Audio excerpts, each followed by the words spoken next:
I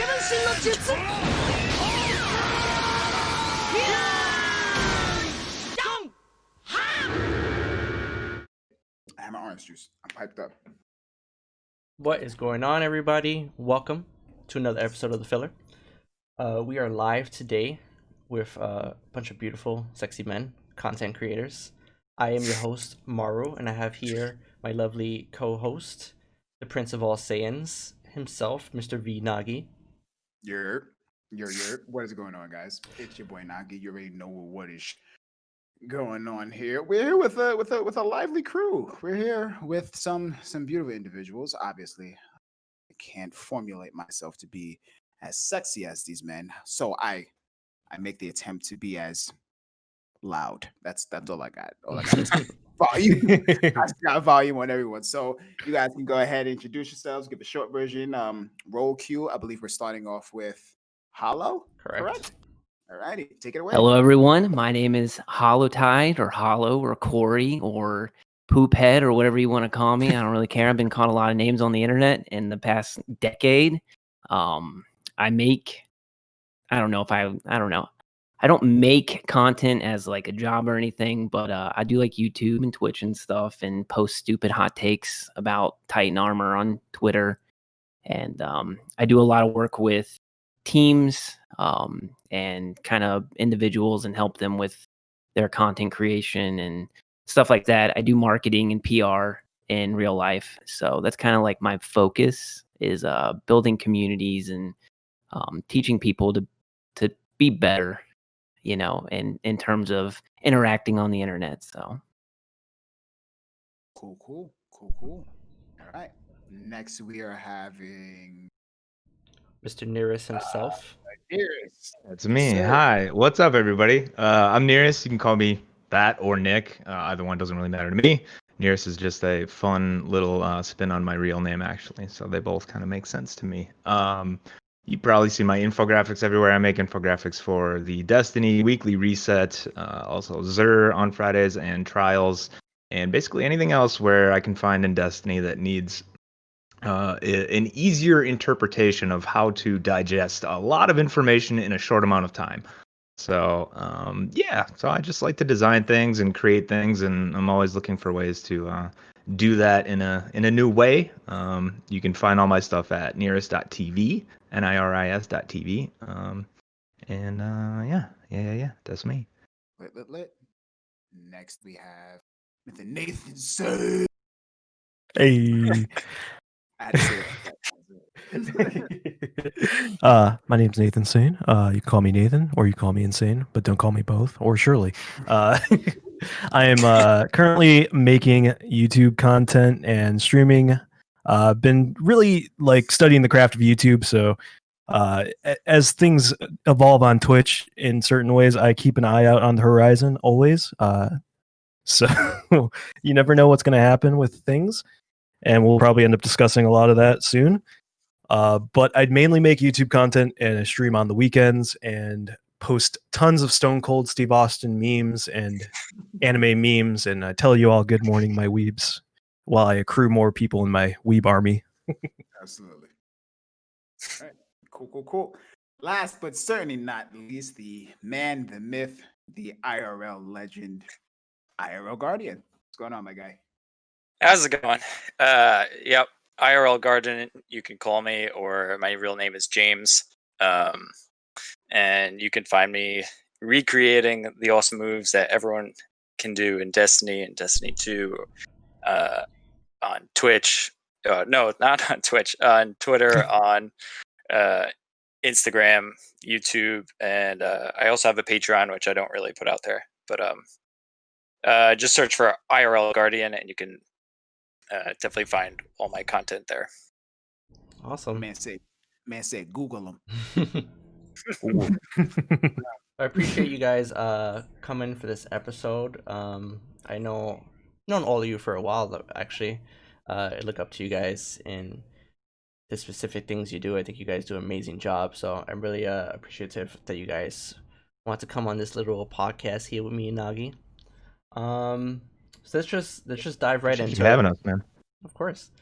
Let's dive right into it. I think the the craziest thing that happened yesterday that a lot of people were discussing. And it wasn't Iron Banner. It was it was the whole GLADD situation. So for anybody who doesn't know, GLADD was on a insane subtrain, I guess you would call it, subathon, subtrain, I guess. Yeah. And basically, I think he hit, I don't even know, 28,000 or something like that, 23,000, some crazy amount. And a big part of the issue that a lot of people had was that he technically went off to go sleep, I think, and just put up like a rerun of him playing a raid. And there were some people who, voiced their concerns that it was breaking TOS and that it wasn't making the community more healthy because he was keeping those viewers tied up with those subs. So that was a big question somebody had asked, and they wanted to hear your guys' thoughts on it. So whoever wants to jump in first and give their opinion on it. I'm always the first to be loud, so I'm gonna let one of you guys take it away this time. Nogi's on it. I'm on it. Yeah, I can be on it too. We can both be on it. Can I ask a question? You're deferring this time, I see. Go for it. Can I ask a question? Was there notice when he put up that rerun of content? I believe he Yeah. said he was like, hey, I have to go. Because he was on for maybe, when I had jumped on, he was maybe at 12 hours. And he was just like, yeah, I need to take a break. And this man, he goes for hours at a time, no rest. So I believe what he did was saying, hey, I'm going to put up an old video or something. I wasn't personally there for that part, so I'm not entirely sure. I don't know if anybody has that information. But yeah, he had been streaming for at least 12 hours playing. And then he went to go take a 4 or 5 hour nap, maybe. Yeah. Well, I know his community wanted him to stay on, and he felt wrong, I guess, technically. Like, I don't know. I know he cleared it with Twitch, though, because he wouldn't have done it if he didn't get cleared on TOS and make sure it was okay. So I think he's okay there because he wouldn't have done it. And then also, I think he it's something that I just think it's something that was really cool that the community was able to do. Like, that's the largest subtrain, and it was from the Destiny community by the biggest streamer in the directory. I think that's something just to be really proud of, that people there's no gun to anybody's head with this stuff too. So like, I just don't see where the real issue is outside of, he could have, people could have trickled down into the directory, but at the same time, we've also now taken the subtrain record and it's now a Destiny thing and it's a community thing. And I thought that's why people were doing it more so than just feeding the rich or whatever you want to call it, or hoarding. That's what I had seen it as. Like, whatever decision he made, whether you agree with him or not, at the end of the day, the viewers were the ones that were pushing him to do it. If anybody really had an issue, they wouldn't have been subbing. They wouldn't have been there. It was there for the meme. If you think about it, everybody loves a good meme. And I understand both sides. I get the fact that he was holding all those viewers and it wasn't able to trickle down. I get that, but I feel like he's done so much for the community already that he's okay with that. And I get the whole fact with that it's breaking Twitch TOS, but he got the okay, and then it's just like, okay, you can only give the okay to the big people but not the little people. So I understand that I get that, but I don't know, man. I feel like it's hard to say, it's bad to say, but I feel like it's GLADD. It's not like he had any malicious intent. I don't think it's malicious. Yeah, it was no malicious intent at all. It was, So different on it. It's not. I understand both aspects, and I sympathize with both aspects. But there comes a point where I think, like you said, there's absolutely no malicious intent. So let's not hang it over his head. Let's not keep beating a dead horse. 100%. Dude learned his lesson. He spoke on it. He said, "Yeah, I fucked up. I've talked to some people about it. They let me know, and let's move forward from here." So I think the lesson was learned, and that's it. Me personally, I don't see any more reason to keep. There's other places that needs our focus right now and our attention, than trying to, grab our pitchforks for somebody who got a bunch of subs. Yeah. So I don't. do you? It's also No, go ahead, James. This also like just happened, so like people are very vocal and like emotional about it. Like in a couple days, no one's really gonna care. Glad's gonna do another amazing stream, and like it's gonna be in the rear window, you know. Do you guys think it was a jealousy thing at all? I don't think it was a jealousy thing. Because, I mean, if it was a jealousy thing, then GLADD would be consistently getting this type of negative attention towards his name because he's constantly at the top of the directory. You see what I'm saying? So it's like, I don't think it's a jealousy thing. I really think that it has to do, and I'm saying this like, again, just like he said, I understand both aspects of the argument. And I know it's always funny to kind of see me in this light because like I'm usually the very loud and eager one to kind of like throw shit, you know what I'm saying, punch holes in the walls. But to be able to articulate, you know, professionally this type of situation, just like he said, it's really a situation to where we have so much more things to be worrying about right now than a subtrain that affects another man's bag. And what I mean by that is, again, like I said, I understand both aspects. So I understand that there are some people who are like, yo, it's pretty scummy because you wasn't even live. And here, this person is putting the same effort that you put in on a regular. Doesn't this individual deserve the same amount of attention that you get when you put in that work? He's putting in that work or she's putting in that work. They should be getting that same attention. Why can't they get, you know, top of the directory? Why do you have to get top of the directory? And then I had a conversation with somebody else, and that particular individual said that honestly, it wasn't even a situation to where it was about the money for him anymore. It was about the record. Because again, GLADD is also known for breaking records. We know that. That's a consistent thing that he does. That's how he's gotten so big. I'm pretty sure there's multiple things that got him the success that he's earned, such as, you know, raid completions and so on and so forth. But he's known for surpassing limitations. So at some point, I'm pretty sure that it became a situation where he was like, oh shit, I could get this fucking, like, I could break this record.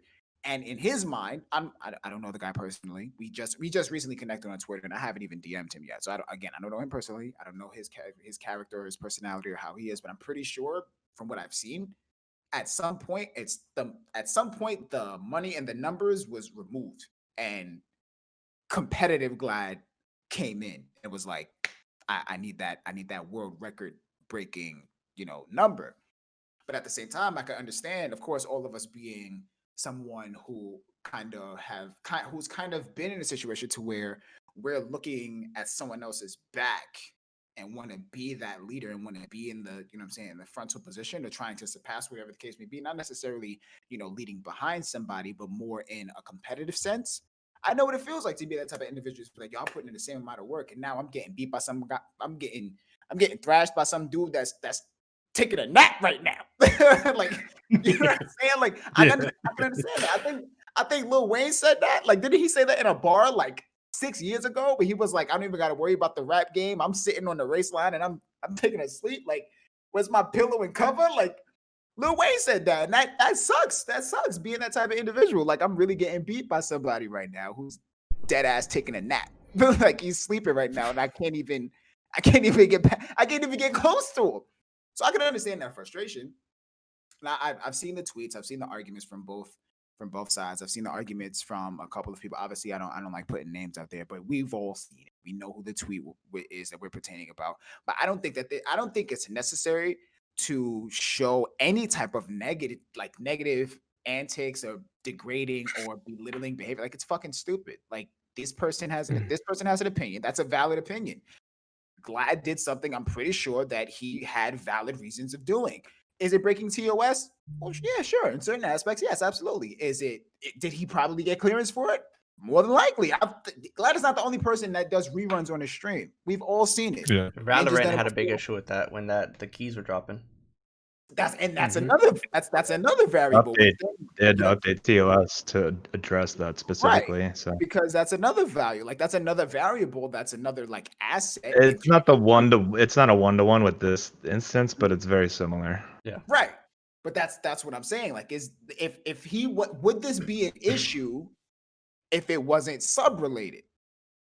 Well, that's where I brought the jealousy. Well, but that's what and I don't think it's jealousy even. I think it's a moment in time. B, it's a lapse of judgment on his part. If indeed, as I'm reading chat here, it's somebody saying that it was broken before he took the break. So if that's so, then that just attributes to the lapse of judgment. That's just hey, you don't need to do that and go away. Now, I was around for corridors of time, and I think my perception of this is a little bit different. I'm kind of struggling with it a bit because both him and Sweat took a lot of breaks during that, but that was a very different thing. We were trying to break a puzzle, yeah, go get your sleep, keep the stream up, but to farm subs while you're I mean, let's be real, it's what you're doing. You're AFK farming subs while you're sleeping.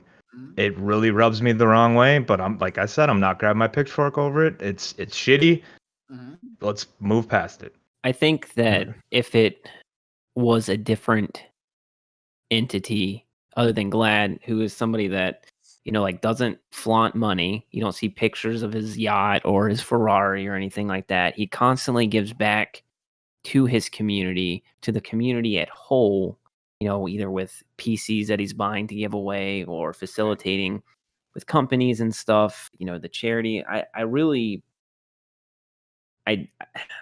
almost think that he saw an opportunity to kind of put extra padding in whatever, money he has saved up to do stuff like that. I don't think that he's pocketing this money and then going out and doing crazy rich guy things with it. I think that he's I think Nogi is kind of onto something with the competitive side, because the Destiny directory went from being a top 5, top 7 directory on Twitch in terms of viewership, and has since gone through so many different changes and iterations of what the type of content is, the droughts, and who is at the top of the directory, and all those other things. And he saw a moment where the Destiny community has been ripped apart for the past week or whatever, and Twitch has been in a bad spot as well. And maybe he saw an opportunity to get the directory more recognition. This is the analytics side of me. Those numbers don't trickle down to other streamers, smaller streamers. Nobody's going to gain a super crazy amount of viewers or subs just because he's getting off. These people are doing that for him, for GLADD, not because of another streamer or the game or anything like that. They want to support him. They want to watch him. I do think that he holds a lot of power, and we've seen the past couple of days where he's been tweeting people their streams out and trying to work with Mixer people coming over and stuff. So I think that him trying to keep the hype going, that's probably the biggest concern I have. I kind of agree with NIRIS on that, where if it was broken before, hot dog, and I also understand that you want to make sure that something like that's not broken again, because you never know what's going to happen. We saw with Valorant and Summit's crazy numbers, and I get it. And if we're talking about Twitch being cool with TOS recently, like I said, there's other things we need to be concentrated on than not a the great sub track than a sub record. train. Keep your cats safe. Keep your cats safe out there, everybody. Right. You know what I'm saying? And again, that really has to do with exactly what it is that I'm saying, that we're all really saying. Do I think that, honestly, in terms of the debate, in terms of the argument, do I think that both parties are wrong? Absolutely not. Because even not only the people who were, telling GLADD about himself, but GLADD himself also stated, again, the people who have said something to me, I've spoken to them. They were right. I feel bad about. He said he made apologized. You know what I'm saying? He apologized. He made a statement. He realized where he was wrong. But at the same time, this is not he's not running around in the streets stealing bags from old ladies. He's here being this is obviously, it was a problem. It wasn't cool, right? We all agree that it wasn't cool. We all have certain situations where we kind of feel like it was a little bit of a scummy thing to do, but is this really something that needs our attention right now? Fucking no. It's getting it's not even your money. It's $10 from a bunch of people. Shut up. The people who needed to say something said something, and they were right for saying it. He was right for listening. That's it. Leave it as is. Why are you chastising the people who said something because they said they had a right to say something? Shut the fuck up.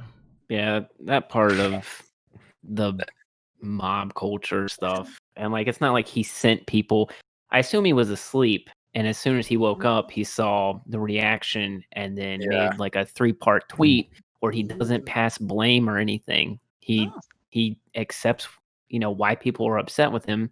He acknowledges it, he apologizes for it, and then he tells people not to go be dumbasses and attack these other content creators. It's just sometimes that's the dope part about him, also attributing to like just the good nature and because once we remove who it was and the human being of who was doing that, like then it's a completely different discussion. But there's a little forgiveness there. There's a there's a little pillow pad, for like going, hey, okay, it was glad, yeah. Let's not. But what does actually worry me, and what I think we should be a little bit more concerned about is is the blind like fanboys who come into everybody else and they're like, oh you mad, bro? You fucking mad? You're not getting subs? It's like, you nailed the no, voice I'm perfectly. I'm just trying to talk about something that I think is wrong right now, and they try to stir the pot and just like and get you going.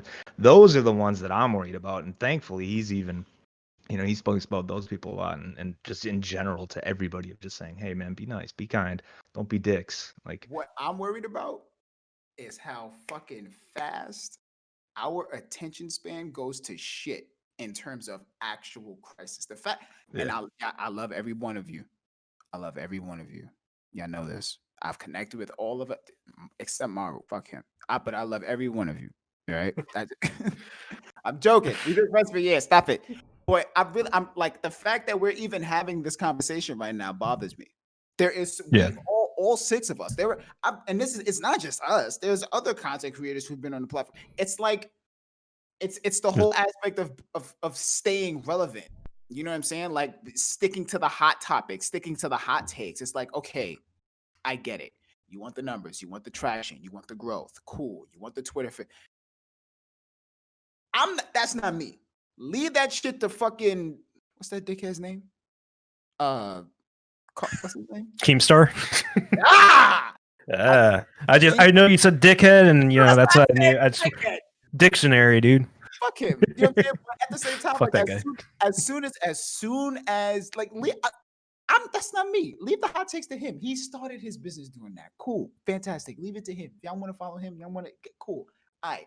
I'm going to focus on the things that obviously need more attention. I don't want to talk about GLADD's money intake. I don't care. Yeah. I'm more in that entire situation. I was more focused on the fact that people like Mav was getting hate. She's a sweetheart. I met her personally. She just gave birth.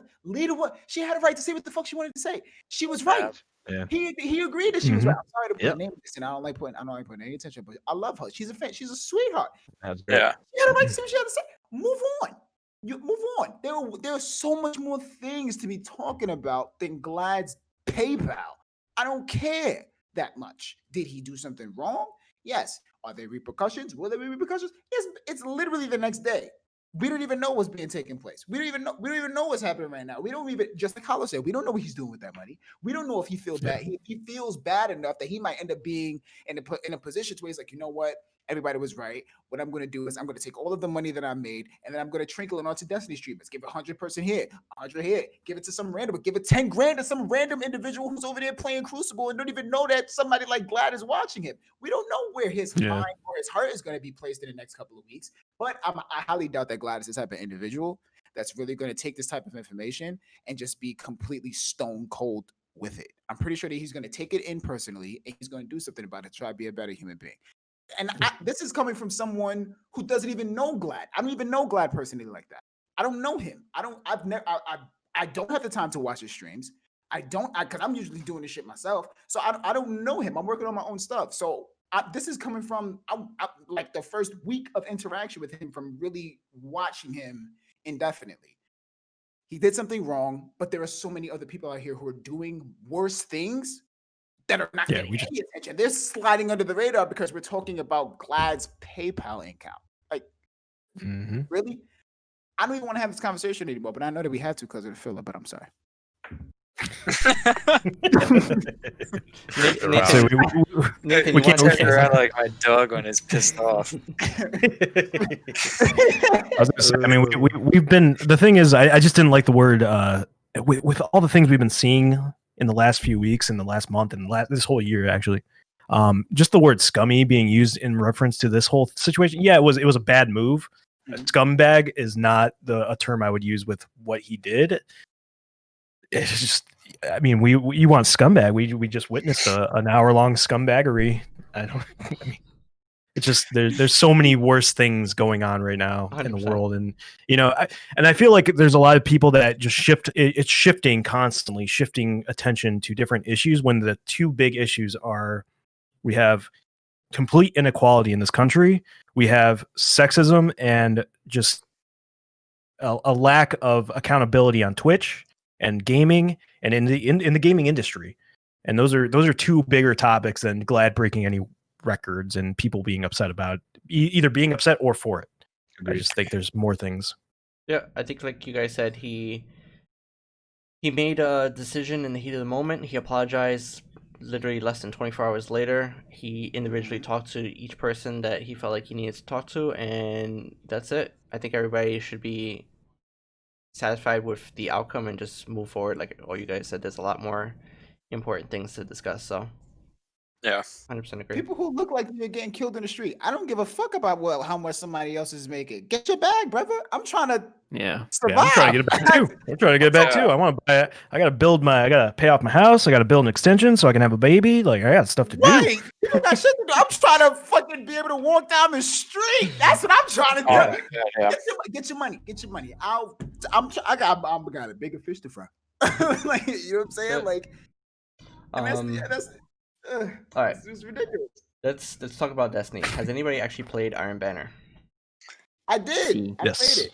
I played it. What are you guys' I thoughts? played Because this is the first one without SBMM, right? Better.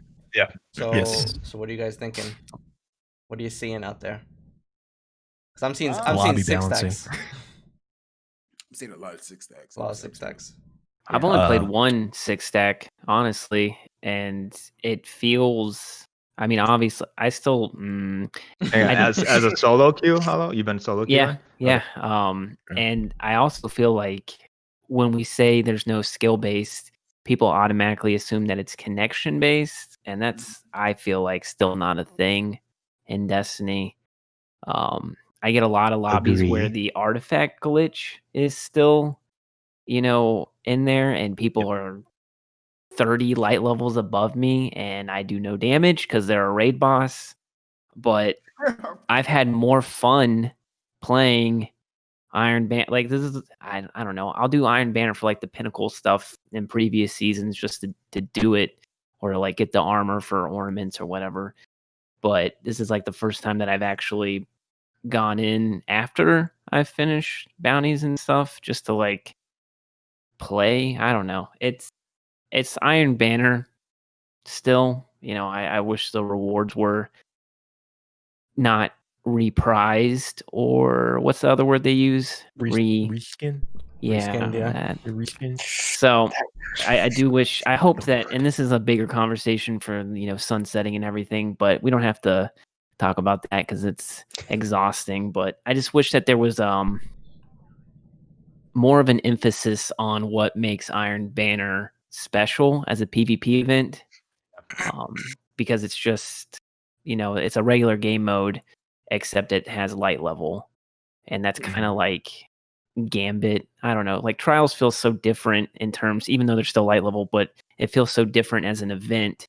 It feels Well, that's the it's thing. It elimination. doesn't feel like an event anymore. Yeah, just feels that's- like- yeah. Hey, I'm playing Control, Routine. and it's light leveled. That's all it is. Yeah. It just feels like a playlist. Yeah, exactly. Yeah. What if they brought back zone control for it or something? That'd be cool. I wish they Like would a bring rotating back No, what was anything. What was the mode that you had to dump something at the end on the other side? Rift. Yo, Rift. Yeah, Rift, bring Iron back Banner. Rift.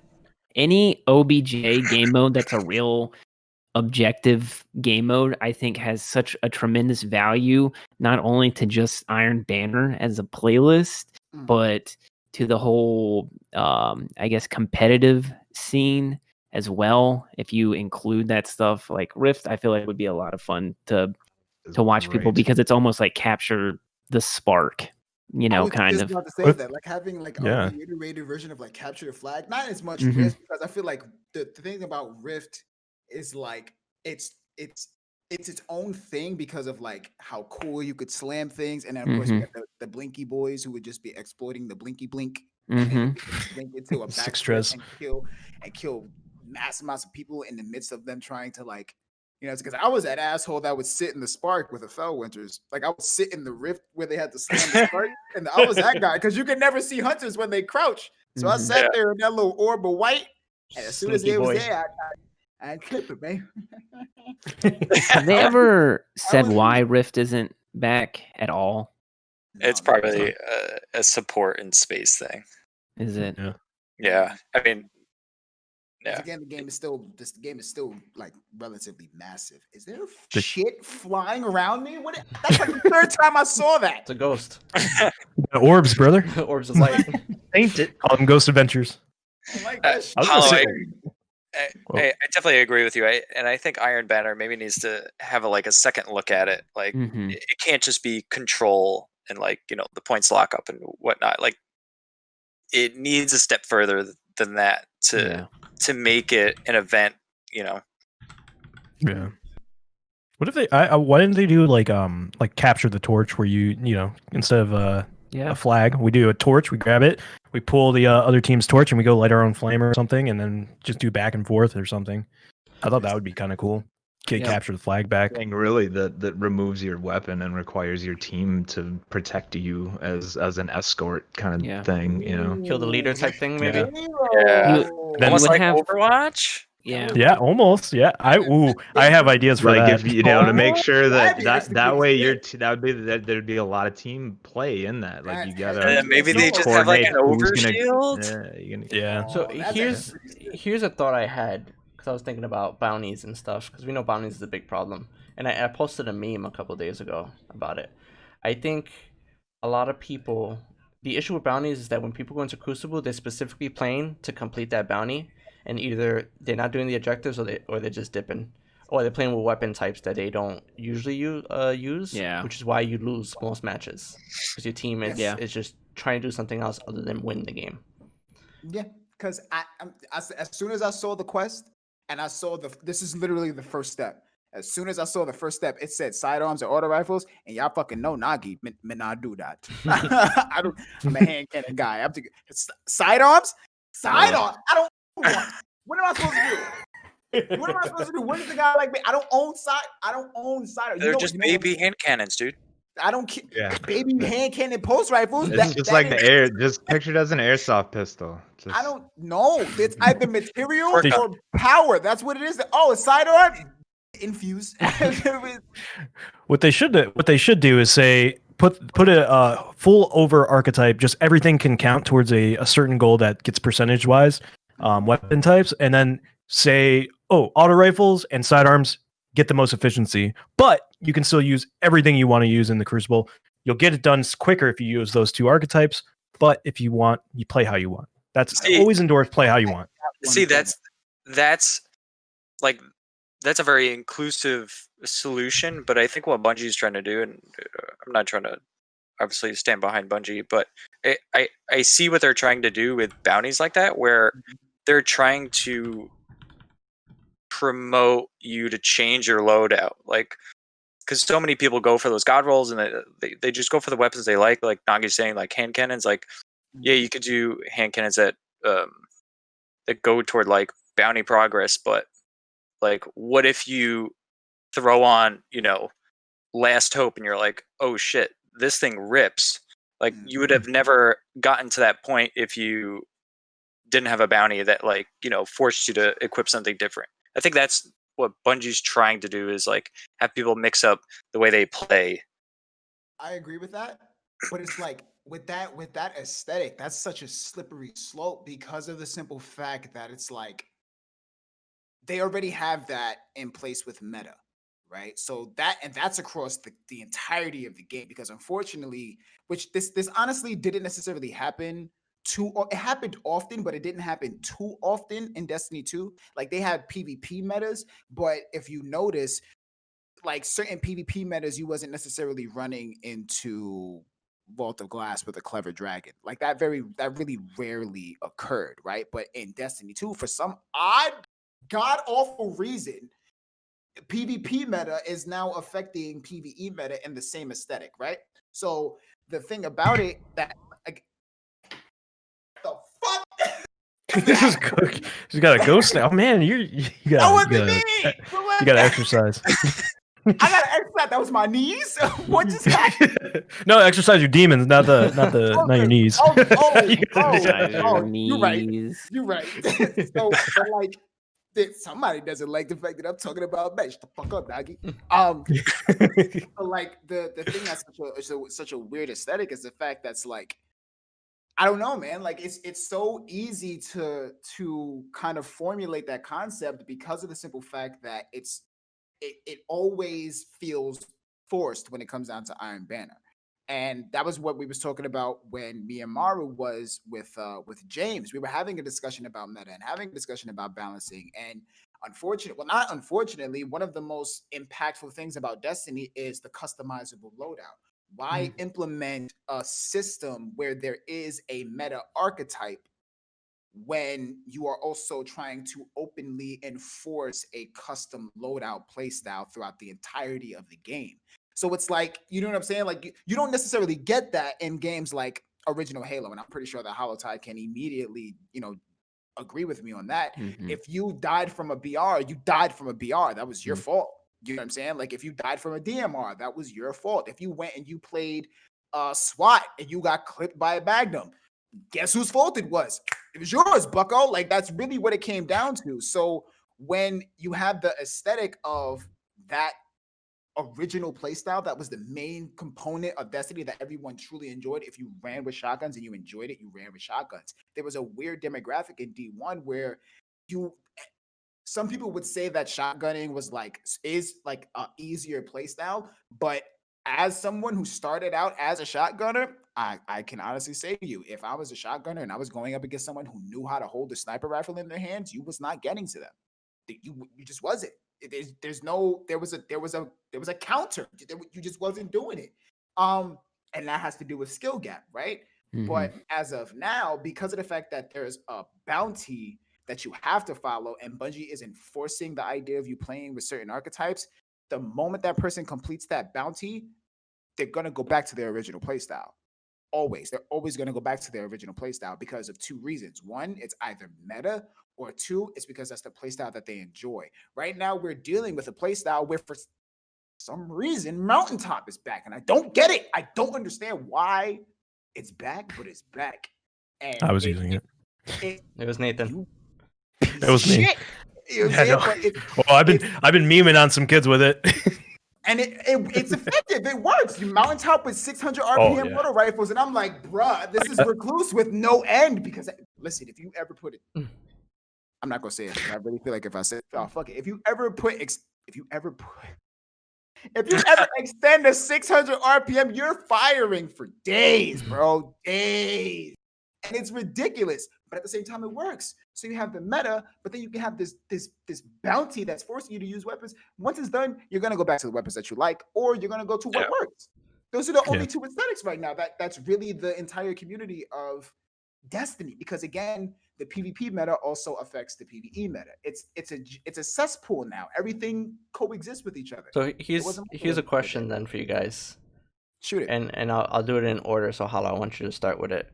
What was your favorite meta? We'll go in order, so we'll do Hollow, NIRIS, Nathan, and James. In Destiny 2 or like overall? Overall. Your favorite meta in either D1 or D2 PvP. I think that a lot of things contribute to the enjoyment of a meta, including maps. So I would say right before Taken King came out, that meta where like pulse rifles were actually usable, hand cannons were still in a good place. You could play pretty much how you wanted to.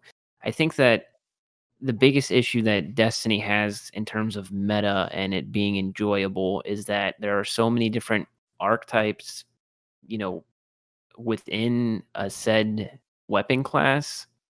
Like you can use Gnawing Hunger and it's, like a submachine gun basically, but you're outgunning somebody using like Uriel's, which is harder hitting assault rifle or AR or whatever it's called, auto rifle. At a range that you probably shouldn't be outgunning them in, but that's just how the 600s are right now. It's a constant evolving Ferris wheel of what is effective and what the flavor of the season is.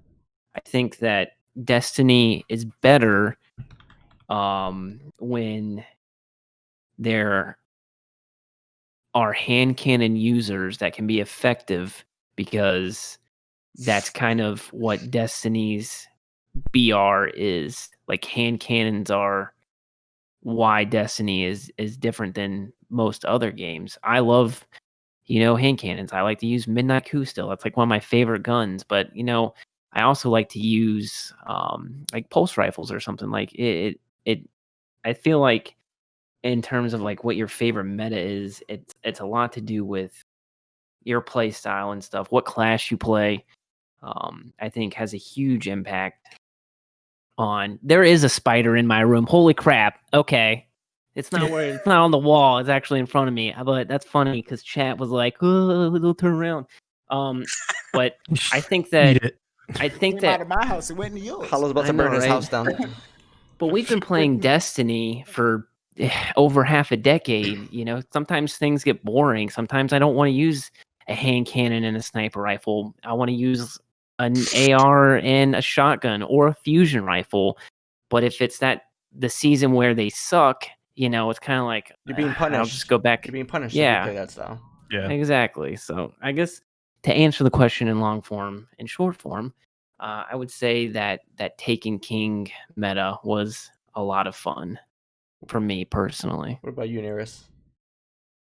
Honestly, I don't think I have one because I didn't play enough PvP in Destiny 1 to retain any memory of it. If I did, I probably hated it. I was way more PvE guy. But like I've said this on numerous podcasts when I talk about Destiny, is I didn't know what I was playing when I was playing Destiny 1. To me, it was just a really fucking cool shooter. And beyond that, any lore, anything, like I knew there was cool ways to like mash up armor and weapons and shit, but I wasn't paying. It didn't have my attention, like it is, like it does now with Destiny 2. But if I had to answer, I would probably say, and just to Hollow's point of it's gonna be what I had the most fun playing, and it was probably I think like season 5 or 6, when Voops were just out of fucking control, and I was running around as my hunter with an air intel, just disintegrating everything. So. Mm.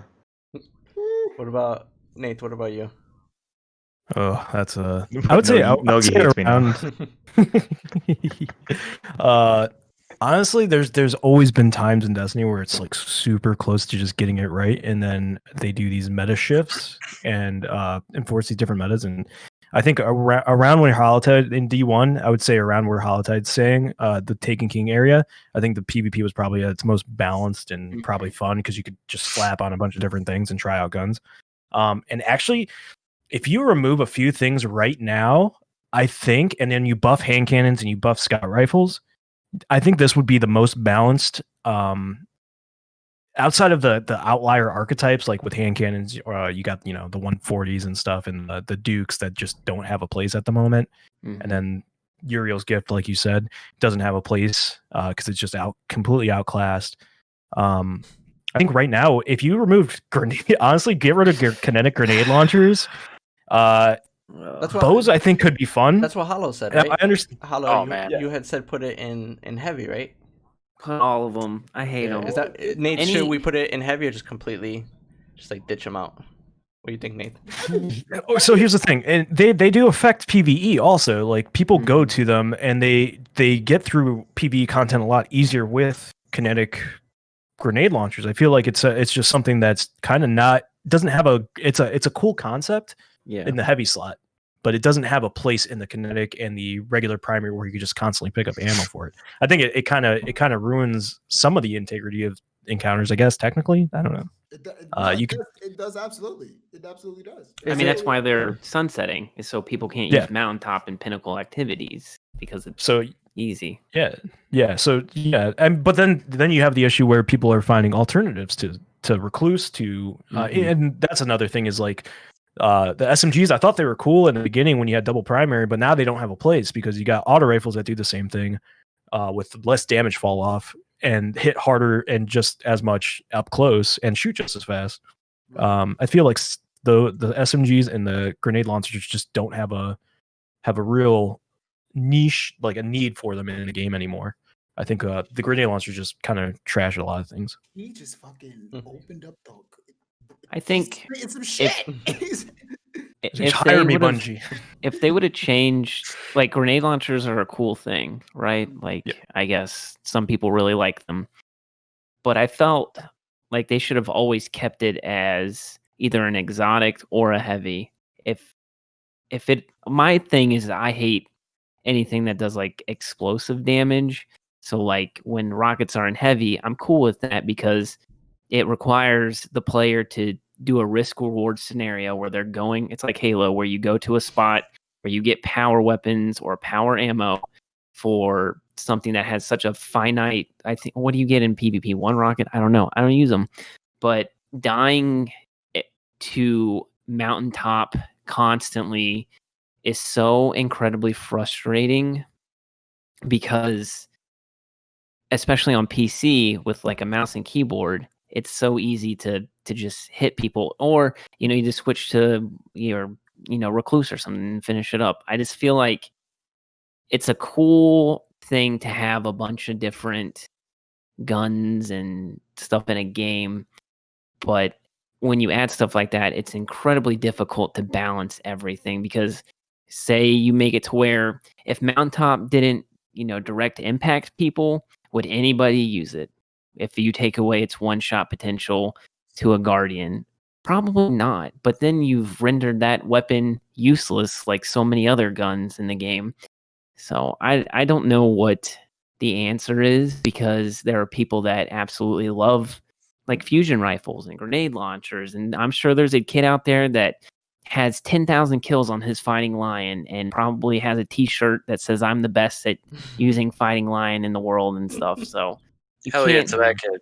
Yeah, and the thing is that a lot of people's first experience with Destiny in general and Destiny 2 was when we had double primaries. So there are people that love that style of Destiny 2, and they probably left, once there were changes and stuff, and they're like, why does everybody have a sniper rifle now and can one-shot me, or everybody's got shotguns and stuff. So I think that all this, the ammo economy, all these things that constantly break the game that take multiple seasons to fix, it would be so much easier if they just limited what type of items they're putting out. Like Witherhoard is like a cool concept, but it's an exotic. It should be, I just feel like Mountaintop almost warrants that type of love. And I'm probably wrong too, but I don't know. James, that's my rant. James, what do you think about what your favorite meta was, and I guess your thoughts on the mountaintop? I forgot that was even the question. Yeah, it's got to go with Hollow and Nathan back in D1.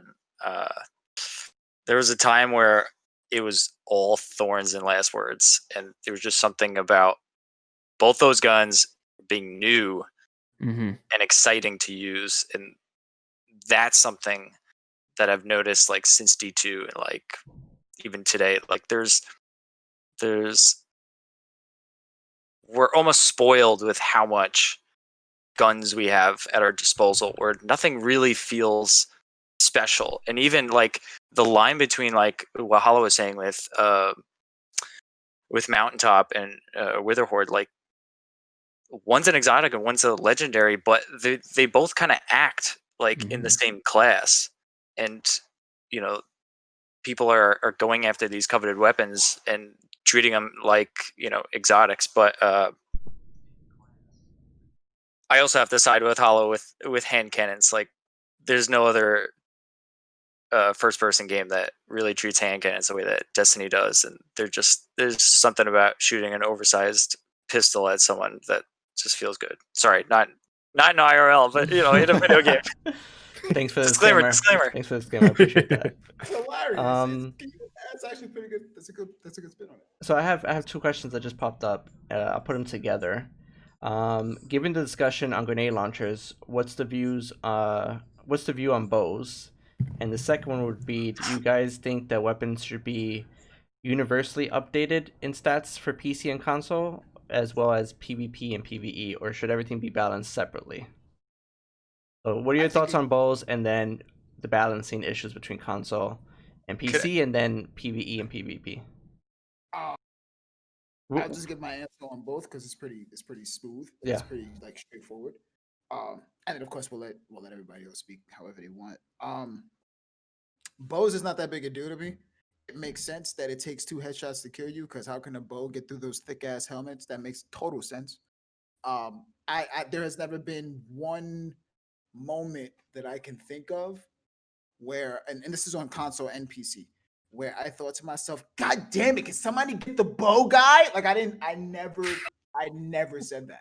You know what I'm saying? Like we never say that. So bows are, you know what I'm saying? Like we've never had any real initial issue with bows, and that's my standpoint on them. I'm pretty sure there's some people out there who think that they're like a waste of time, maybe a waste of space. And that also connects to Nathan's comment in terms of what are necessary weapons and what they are for, specifically for their enjoyment. Like a grenade launcher and the primary in any kinetic slot, whether it be special or primary, it throws off the entire integrity of the game. There's no reason why that's a thing. Even as an exotic, the fighting line, no. Even as an exotic, it just throws things off. And in terms of balancing, I think that, and this is how I truly feel. Coming from a Halo background, coming from a Gears background, coming from a fighting game background, I think that one thing that has become like a regular aesthetic in game development is that game developers have the tendency to create a game and then see that their community is not reacting to it a certain way, which is a problem, because that basically means that your game is, upon launch, it's a test. Like you're testing how your community applies or how it engages with whatever it is that you're giving out, because games like Overwatch, games like Destiny, they are consistently being updated based off of the feedback for the community. Whereas, again, games like Halo 2, if you were asked, that was your fault. That was there was no way that you could go to Bungie at that time and be like, hey Bungie, we don't like the way that this is doing. Get good. Like, what do you Yeah, you guys think Bungie is bad now? Oh my god! Right, like in Halo day. If y'all was around, because I'm pretty school. sure that I'm pretty sure that all of us was around during the boom headshot days. And if you was listen, you think you hate it now? Yeah. There was no DMG that you could bully on Twitter. You didn't have that. Poor Dylan. Shout out to DMG. Yeah. There's no developer. There's no Cosmo that you could yell at. There's no way that you could blame Deej for praising Warlocks. There was nothing that you could do besides get better at the game or shut up. In Gears, it was worse. Yeah, the forums. Worse because on the forums, but then you was just talking to each other basically. You was basically it was a terrible It's a- echo chamber. Echo chamber all the way. Right, Yeah, like there it was, was. And I've been in the forums. I've been in the fucking MySpace pages. Like you were arguing with a bunch of other angry kids. Yeah, Like there was angry gamers. you wasn't doing anything. There was literally no option but to get better at the game or be quiet. So I think it's really a situation where a common nature when it comes, and I'm talking specifically, and this is the long answer. I'm talking specifically when it comes down to updates. I think that developers, whether it be Bungie, whether it be anybody, because Cyberpunk 2077 is coming out. game developers should have an initial goal upon their titles, upon their game completions. They should follow the routine. They should put the work in terms of, I mean, obviously I'm not saying that they're not doing that. I'm not shorthanding any type of work that developers do, because not only have I seen it on the receiving end, but again, this is coming from the standpoint of someone that's literally been in the Bungie side. Like I've watched them. I've been there. I've watched them work. So again, it's not like they're not putting their asses in the chairs. Like they're putting in the effort. Especially in this time where working from home takes a hell of a lot more effort, because you're working from home. So you're dealing with life while dealing with business. But as a developer, stick to the initial goal, stick to the plan, put in the effort to release a finalized, polished, balanced aesthetic. Think of everything that you could think of, everything that you could possibly think of. You literally have to think like the little shit turd that's going to go above and beyond to exploit anything that you provide in the game. And then try to balance it out as much as you possibly can and get it as perfect as you can to whatever your initial goal is.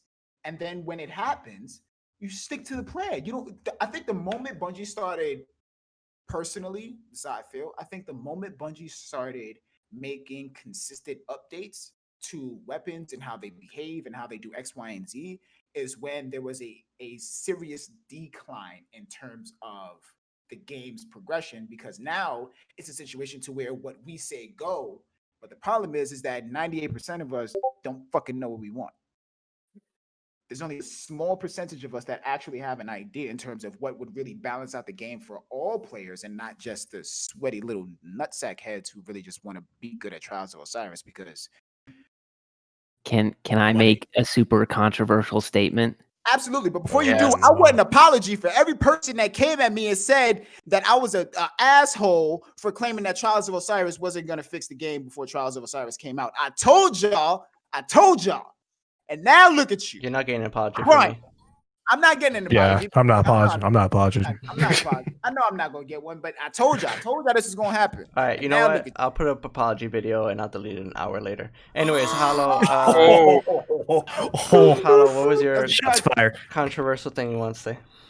So this is, I'm sure a lot of people, I don't know, probably nobody cares about my opinion, but one of the main reasons why Destiny has constantly failed as a quote unquote esport or a competitive game or the sweat community is because you let people make decisions that are not versed in what tournament gameplay is.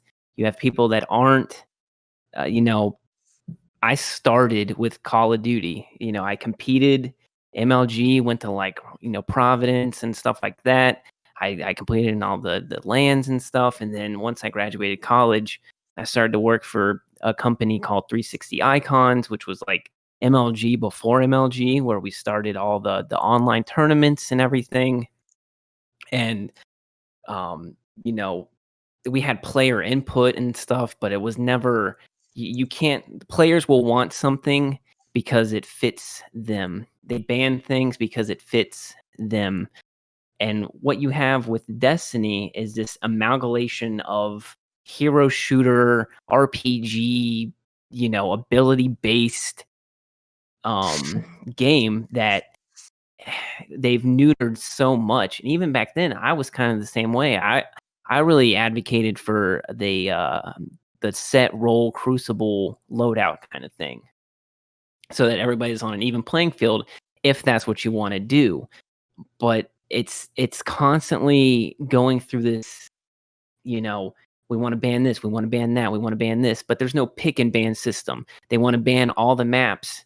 Well, the reason why you want to ban all the maps because they don't flow well is because there's no OBJ game type and stuff. Like, there's so many different reasons why what you want to be successful is not successful. It's because you let people make decisions that aren't well versed in what competitive gameplay actually is. I will say that Destiny is not at its heart a competitive esport. And I would love to see, like, the tournament that they had at Guardian Con. I would love to see that all the time. It would be great if there were like big LAN events that weren't. It's not Call of Duty. It's not Halo. It's not Gears. It's not a fighting game. It's none of those things. You don't have developer support in terms of it being, like this super hardcore PvP focus centric game. Yeah, they had the MLG events and stuff, and that was a big reason why I signed a contract with MLG, was because I was under the impression that private matches were coming within the first year, that this game was going to be competitive, that I could help cast on this game. And clearly 7 years later now, I think we all need to look in the mirror and come to the realization that you're not a pro Destiny player, that what you're trying to accomplish is really the shortcoming of that scene. So I love everybody. No, that last No, statement was great. Tell it how it is, because That there's a was lot of little fuck. Tell them, because they need to hear it. Because I'm not. I don't know nothing It's about a it. conundrum too, though, Hollow, is it not? Because you can't do the same thing in Halo and create them. Well, you can, but it's not going to be I wouldn't think it would be a competitive type of thing where you literally set a weapon set and the only thing you can use is Kvastov because there's no perks on it, and a hand cannon, a gray hand cannon, because you're neutering the game at that point. Is it Destiny? And what it is, it's not Destiny anymore. So it's like you can't, because of all the wildness and crazy shit that there is. It's not in its nature to be competitive, at least on a PvP level. I don't think. Sure, we can have phenomenal worlds first races and PvE, crazy 2-man challenges, shit like that, all that wild shit. But as far as a competitive player versus player shooter, it's never gonna be that. It's not set up that way. Yeah. And if you try to set it up that way, you're neutering the game that we all love. Yeah. Do you think? Imagine if they would have embraced Destiny for Destiny, and instead of flaming devs and everything in the first 3 years, if we embraced it, because we were already doing the 3, 2, 1 search eval. Yep. We were doing things without private matches and without Bungie really, setting the table and stuff. It was a grassroots movement, and I think that honestly, if people would have embraced it and played Destiny for what it was and kept it in that same hemisphere of what Bungie was making, I think that they would have been way more inclusive in, what PvP competitive could look like. And I think that, hindsight is 2020, and looking back and seeing, even for myself, what that section of the community was doing and how they were treating people and stuff, you see that there's a reason why Bungie didn't want to get involved. 100%, yeah. Nate, you want to say something? I'm gonna throw some gas on the fire here. I actually do think if you kind of touched on it a little bit there, Hollow. I think if the community and looking at True Vanguard's latest tournament and how that was run, the Play Your Way tourney, what if we restructure this whole community and we just kind of instead of catering to people who are upset about snipers being too easy to use or shotguns being too easy to use, we just embrace the fact that it's just the game. That's just how the game's damn played, and play the damn game how it's been made by Bungie. And we limit, we do the minimal amount of restricting. So no duplicate subclasses, stuff like that, just the small stuff. But we allow people to use the full arsenal of the game. Let the best players be the best players. And you got to prove it. And if you want to use cheesy stuff, you use cheesy stuff, and people will be like, "Hey, that's kind of cheesy," but don't ban it. Just let it be. Throw that pick ban system in there so somebody can be like, "I want to ban Antaeus," Or if you're going up against somebody that is obnoxious with the last word, get it out there, make them use something else. I don't know. I don't think there's ever a right answer, but.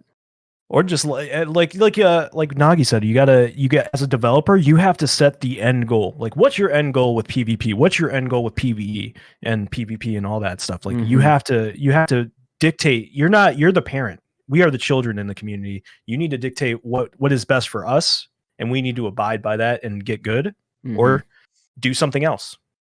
James, I have a question for you. Shoot. I'll start with this one. Do you guys think that the game modes like Gambit would be better geared towards an MLG style game with adjustments? Now, are you a primarily PvE, PvP balanced? Like, what's your? I actually usually do PvP. I just ran Garden like 2 nights ago Me for the too. first time. Well, high five. I just did it too. Amazing, right? It was great, and the people that guided me through were the most chill, respectful people. But yeah, I think Gambit would be pretty sick as like a competitive MLG focused event, just because there's no really other game like that, and that can be said for Destiny 2 as a whole. Like, we're talking about like the in the weeds of metas and Bungie's intention. Like, we have to remember, like, this was the first person shooter that was designed like an RPG, and it's like a pull and push of like when we're playing, like, we want to play like Call of Duty or like any other FPS where we can grind and develop skill, but we have to remember, like, there's so much behind it with stats and rolls and gear and loot that we know from a completely different game style, like WoW. So there's also a learning curve from us as players when we're playing, like, whatever you want to call this game. They're calling action RPG. But back to the question with Gambit, yeah, with like specific adjustments and or loadouts, like Hollow was saying, like locked loadouts would be something put in place. I think Gambit as a game mode would be pretty awesome to see, like, high level players play out. It mixes that boss melt feel with some PvP. I think maybe just pushing the PvP aspect of Gambit a bit further, because that's what drives most MLG events, is obviously player versus player. I think if there was more PvP in what Gambit is now as we know it, it could be a really exciting event to watch. Mm-hmm.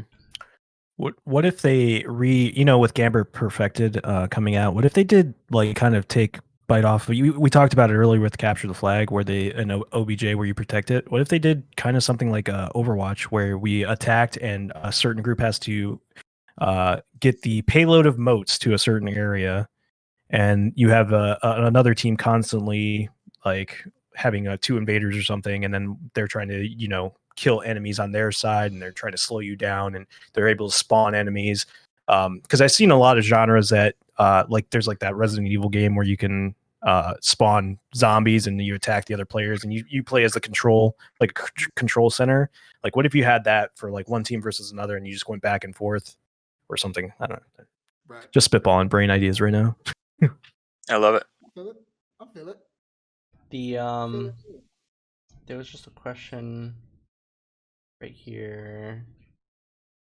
Yeah, so at this time, there are times when Destiny goes to like a stagnant part. What are your favorite games you guys are playing right now?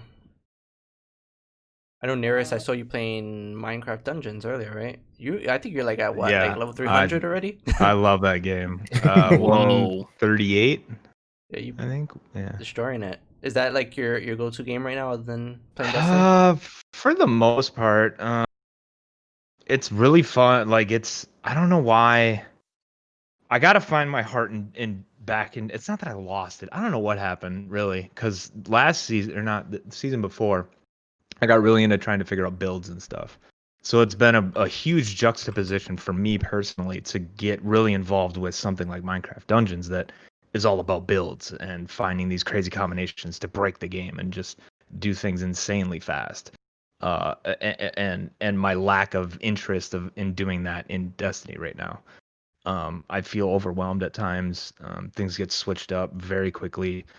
We get new things very fast, and I just don't. With everything else going on, I'm finding that I don't have the time to familiarize myself with it as much as I used to. But yeah, Minecraft Dungeons has been on. I just got on Genshin Impact this morning, which I'm really looking forward to. Played The Last of Us. I won't talk about it. I'm still playing through it. I'm still playing. I don't want to talk spoilers. about it either, Nogi. I don't want to talk about it either, man. Oh my god, bro! Like, I don't know what it is. Like, all right, for the people who don't know, and I'm probably going to get a lot of hate for this, so I'm going to apologize beforehand, not only to the people who are on the filler currently right now, but to everybody watching. I did not play the first one. I did a recap. Hi guys. Hey, it's been a nice podcast. Y'all ain't shit. Listen, you gotta understand though. One, when I played The Last of Us 1, I had literally just gotten off of attempting to play Outlast 1, right? Those of you who don't know what Outlast is. Oh, I know. Secondly, Yeah. I can't play that game. I went from Outlast immediately into The Last of Us, and then within 15 minutes, I was horrified because of what I experienced. You all know what happened in the first 15 minutes of the game. I was a fragile young lad. I had no idea what I was playing. I wanted to experience video games for enjoyment. I'm still depressed. I want to play. Are you kidding me? Why would you do that? No, I didn't know. I didn't play. I refused to play. I refused to play The Last of Us 1. And then Last of Us 2 started coming out. So I was like, you know what? Let me push on for a recap. Let me build everything that I needed to build up on. I didn't just watch a regular YouTube video. I read up on the story. I read up on the characters. I still felt the emotions. It just wasn't played. It was experienced. So for clearer context, I read the Harry Potter books. I didn't watch them. That's okay. But for Harry Potter, I did in fact watch and read. Same thing for Twilight. But I did the same. The only reason I did the same thing for Twilight was because I really liked arguing with a lot of the Twilight heads. Because a lot of, if y'all remember that era, the Twilight era, they would always like throw the book in your face. That was pre-Destiny era. What are you talking about? Right, it was pre-Destiny era, right? But like for that era, they always like threw the book in your face to try to see if you were like a snazzy little dork. But my argument was always the same. I don't understand that how one teenage girl could completely discombobulate the entire lifeline and heritage of two species who managed to stay out of sight and mind and completely off the radar for centuries. And it took one love triangle with her to completely uproot all of the work that their ancestors have managed to do. Werewolves and vampires. Oh, one little human girl. Just threw it all away for some booty. Just threw it all away. All right, that's cool. But you know, I've been playing The Last of Us and I've been playing Spider-Man.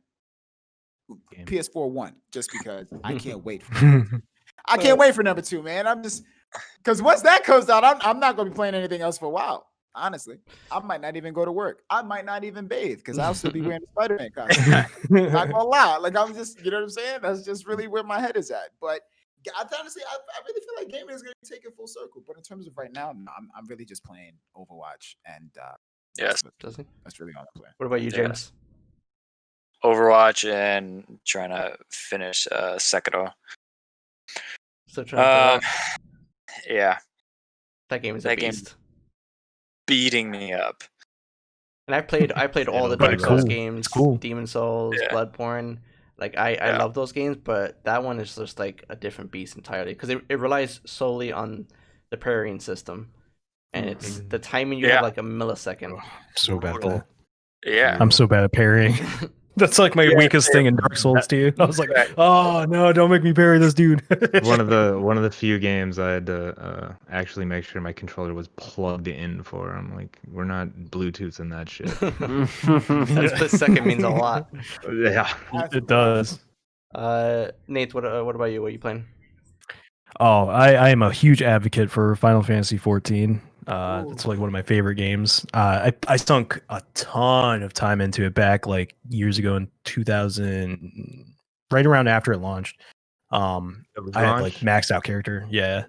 No, not initial launch. I waited on that. Okay, the first iteration. No, I waited for a Realm Reborn because I read the reviews on it. And I'm like, oh my god, I can't sync because I played Final Fantasy 11 back when it was on PS2. I haven't bought the big old hard drive and stuff, and like, it was that. If you want a grind, people complain about the Destiny grind.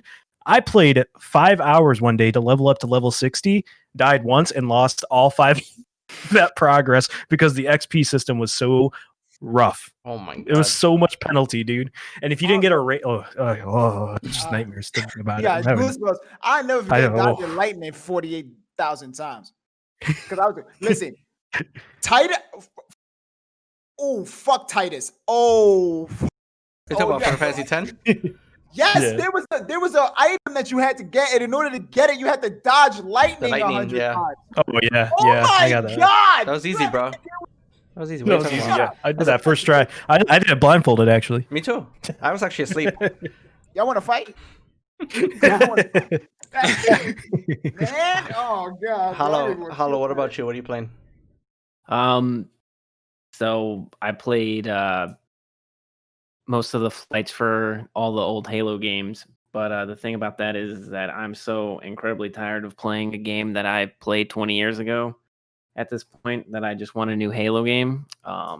Infinite, baby. And then Infinite. Destiny is what I kind of like stick to for content creation, videos and stuff like that. But I play 2K every morning while I'm working, and Well, NBA or WWE? NBA. Okay.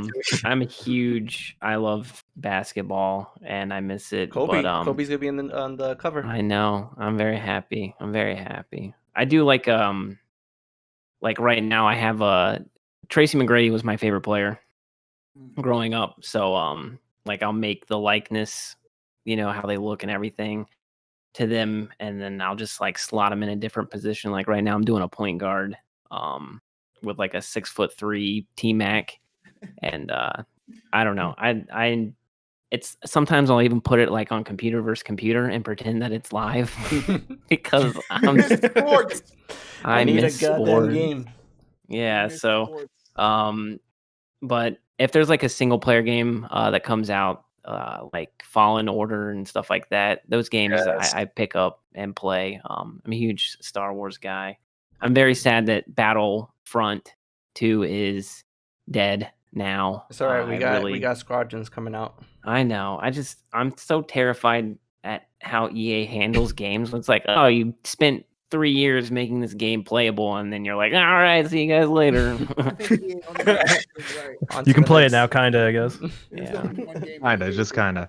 And that was Skate. That was the only game. Oh, that yeah. guys. New Skate's coming Oh though. yeah. I know, bro. Yeah, when that comes Finally. out. I played. Let's rephrase that. New Skate's being worked on. Yeah. Yeah. True. You It's more than we had for years now. Right. You guys think It's EA progress. It's progress. It's coming, bro. It's coming. Do you think they were pushed a little bit with the Tony Hawk news? I don't know, No, man. I think they were pushed by having a weak ass conference. That they needed Yeah. something at the end to really amp people People up. have been asking for Skate for years too, Like, but Yeah, that- we mean that into existence. that show would have been nothing without Oh that. I don't know. Skate. I don't know how much Rick Ross I've listened to in my life, but I know I was hustling every day. Oh yeah. Kick flipping down them stairs. Oh, man. Kidding? Hustling. You know, I would always listen. You know how hard it is to pop a nollie inward heel with your right thumb and not know how to actually conform to the mechanic? I get oh my ya. god, bro. Yeah. Dude, I was a beast What? at Skate. Oh my god, bro. Skate won that Robin Big mission on that goddamn bench. Oh my god, the amount of hours, bro. The hours.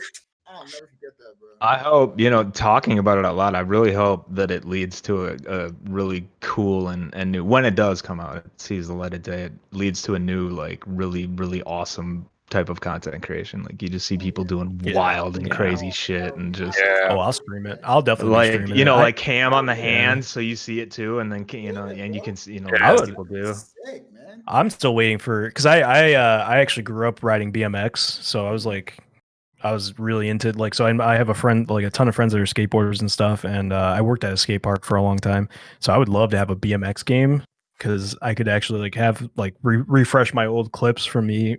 What, riding Dave Mirra BMX didn't from do it years for you? Dude, Dave Mirra was one of my favorite. I can't tell you how many hours I sunk into Dave Mirra. So let many. EA bring it back. EA big. Yeah. Oh, That's crazy. Like EA MX big. Superfly was Oh yeah. one of those games. Mhm. I would kill to have an NBA Street game again. Oh, Yeah. that was fun. Remember that in the Just game. that I still- arcade over the still top. I still do Streetwise. I still do it. Streetwise, I'll be at work and I'll be trying to like hand out lattes. And while I'm like trying to get a cup, I'll grab the cup. Streetwise. I'm still repeating my Yeah. shit. Are you kidding me?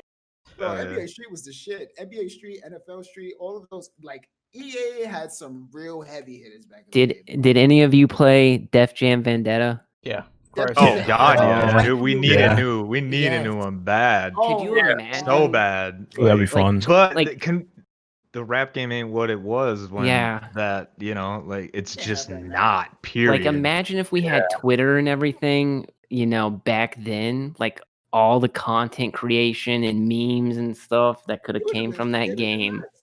But I think the Be reason crazy. why those games were so good is because of what we have.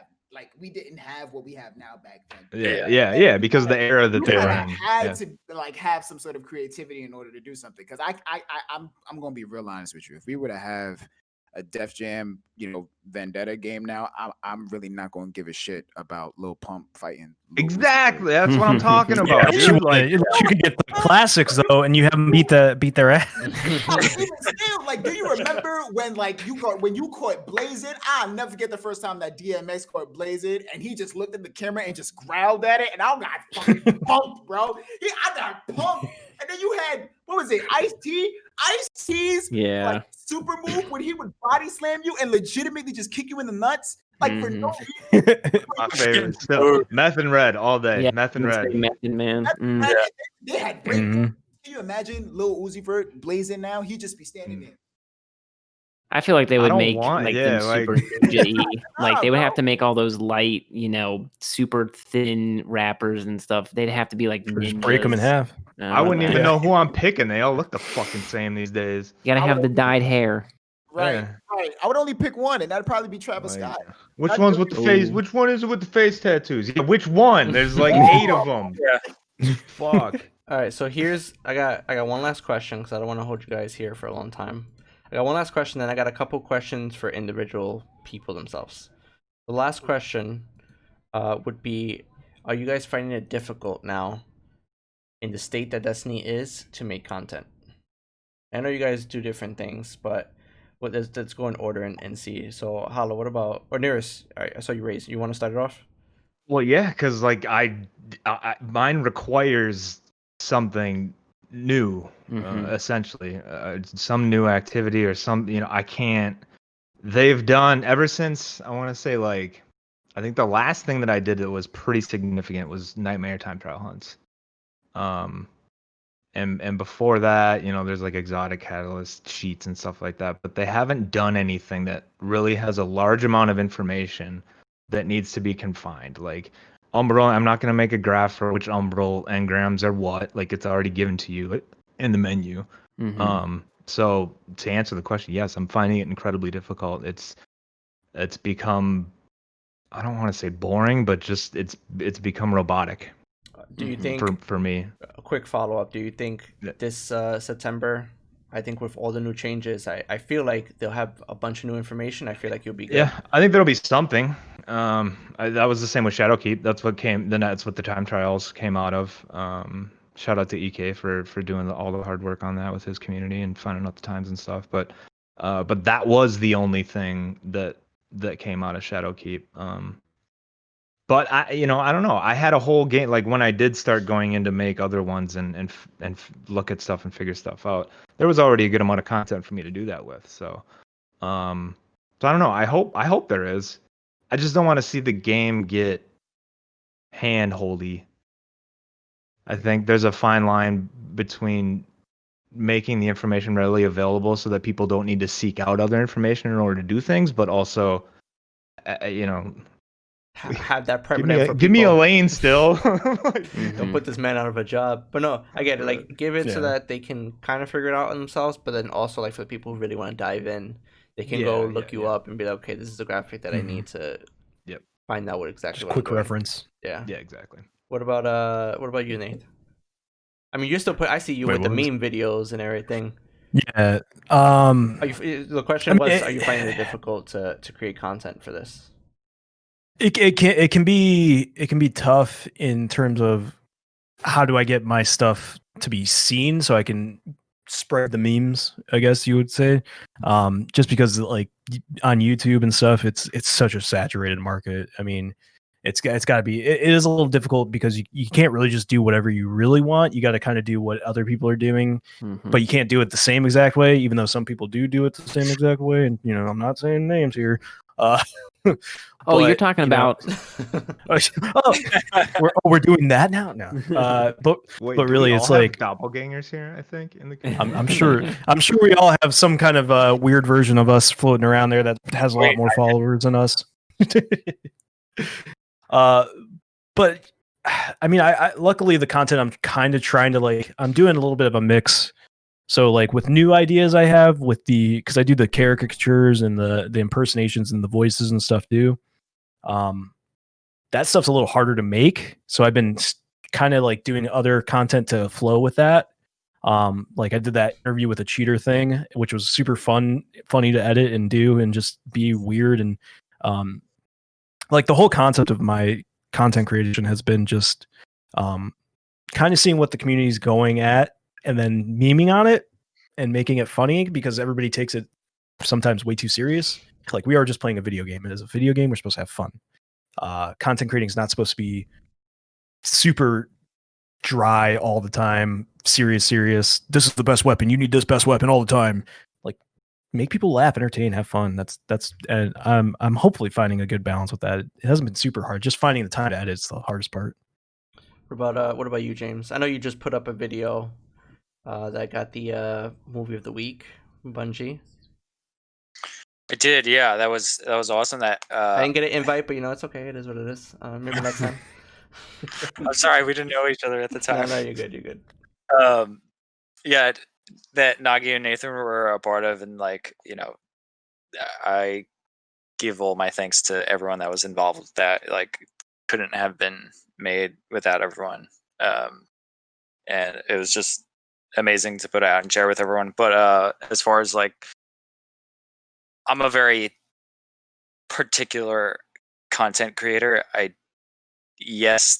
fall in line with NIRIS a little bit. I do need we'll call it new content from Bungie to make what I make, but there's such a large backlog of things that I'm still catching up making, and the workflow that's involved with how I make it, takes some time, so right now I'm pretty on top of what I've been putting out, because my career, the film industry, is just shut down. Like, I'm not going to be going back to work anytime soon, so I have nothing but time to put my attention to making what I make.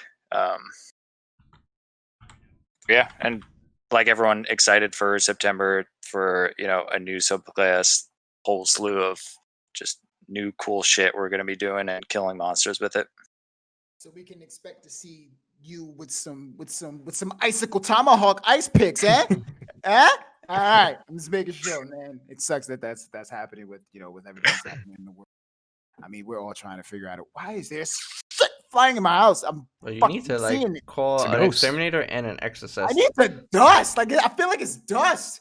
I don't see it. I'm yelling. I'm sorry. How have I want to follow up with James on that. How have finishers maybe supplemented that lack of newness, that was previously happening but is now there? Maybe like are you able to look at finishers and maybe pick and choose from those types of things of actions that you get to recreate? Yeah, as soon as I saw finishers announced, like, I lost my shit. I was like, this is the coolest fucking thing you can add to this game. Sorry for cursing. No, you're good. I curse all the time, I'm sure. Like, yeah, and I just couldn't get my, like, obviously I wanted to play it like in game and like pop it off and whatever, Hive or et cetera, but just doing it in real life, like I don't leave any animations to be like, oh, I'm not going to do that. Like, my plan is to do all of them. As far as like specific moves, like there's some animations that I've thought like, oh, this could be like memeable, like when you pop a moat, like, you know, that's something that I'm not just gonna like make a video of, like just a hard slam, you know, but I may do something with that. I And have I an idea also for your content. okay, Nate's So- about to okay, explode right now. You just gave me a perfect idea for your content. Like, what if you did IRL Guardian, but IRL things? Like, you slammed a moat into your like you're doing laundry, and you just like Take the coin. Oh, my mind. yeah. In my mind. So I think that's what I'll probably be playing with, that kind of That's stuff. good shit. But going back to finishers, like bring back Crucible Labs and like somehow just enable finishers in PvP. Like I know people shit on Halo 5, but there was something awesome about just coming up behind someone and doing those assassinations. Like it just had like style points behind it. Like we need something in Destiny needs style points because a lot of the game is style. Yeah. And I think in PvP it might, not competitively, but like I think, you know, there could be a game mode where there's something like that put in. Good idea. Hollow, what about you? I mean, since skill-based matchmaking has been out, I have had more fun playing Destiny as like a franchise than I've had in like 3 years. You know, it doesn't feel like a chore to play because I'm a PvP centric person. I think it's really cool that there is PvE in the game. I think it's cool to be able to go do that stuff. You know, it's a side thing for me where, you know, other people are PvE content creators and stuff. And Destiny, I feel like has always been pretty strong in terms of like PvP content. You know, like what they add and stuff like that, and how it's able to change up, except for Mountaintop. But for me, I've creating content used to be my main focus, and I think with the ups and downs that Destiny has had, it has allowed me to reevaluate what my expertise can be used towards. And like, I'm a 30-year-old dude. I don't, you know, I never plan on being a full-time streamer or content creator and stuff. That's not my life at this point. And that's not saying like you shouldn't, you know, pursue those things. You know, 5 years ago, I thought that that's what I really wanted to do. I thought that that's like how I could affect people the most. I have this phobia of not being remembered, or, you know, being forgotten after I die and stuff like that, like not having an impact on the world. So for me, I was able to kind of focus that stuff into helping the teams and other content creators kind of realize their dream. And it's allowed me to find an occupation now where I used to work in IT and I hated my life. I hated my life, but I was doing all this stuff in gaming, you know, working with companies and stuff and pro teams and content creators and managing social media and stuff, that I love that aspect of my life. I love interacting with people and communities. So I've been able to kind of facilitate that into my real life, and now I work in marketing and PR and stuff. So for me, I don't play Destiny all day. You know, like some people have to, or, you know, maybe they want to, but like content for me is super easy now, especially that now that the game is more fun.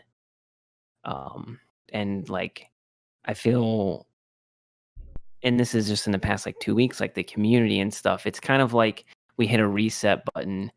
And I think everybody, even though people are still on edge and stuff, with all the recent events and all the news that has happened with Destiny, but I feel like, you know, it's a good time to reinvent and reinvigorate yourself in the term, like what content you produce and stuff. And like Nathan, to me, is somebody that I've been following for 2 years, ever since the first Last Rites recruitment challenge. That's how I learned of Nathan and his videos and stuff. And like I was like, this dude, he's got talent, man. And then with NIRIS, that's how I had seen his do you call it artwork? Or do you mind if I call it artwork? Oh, no.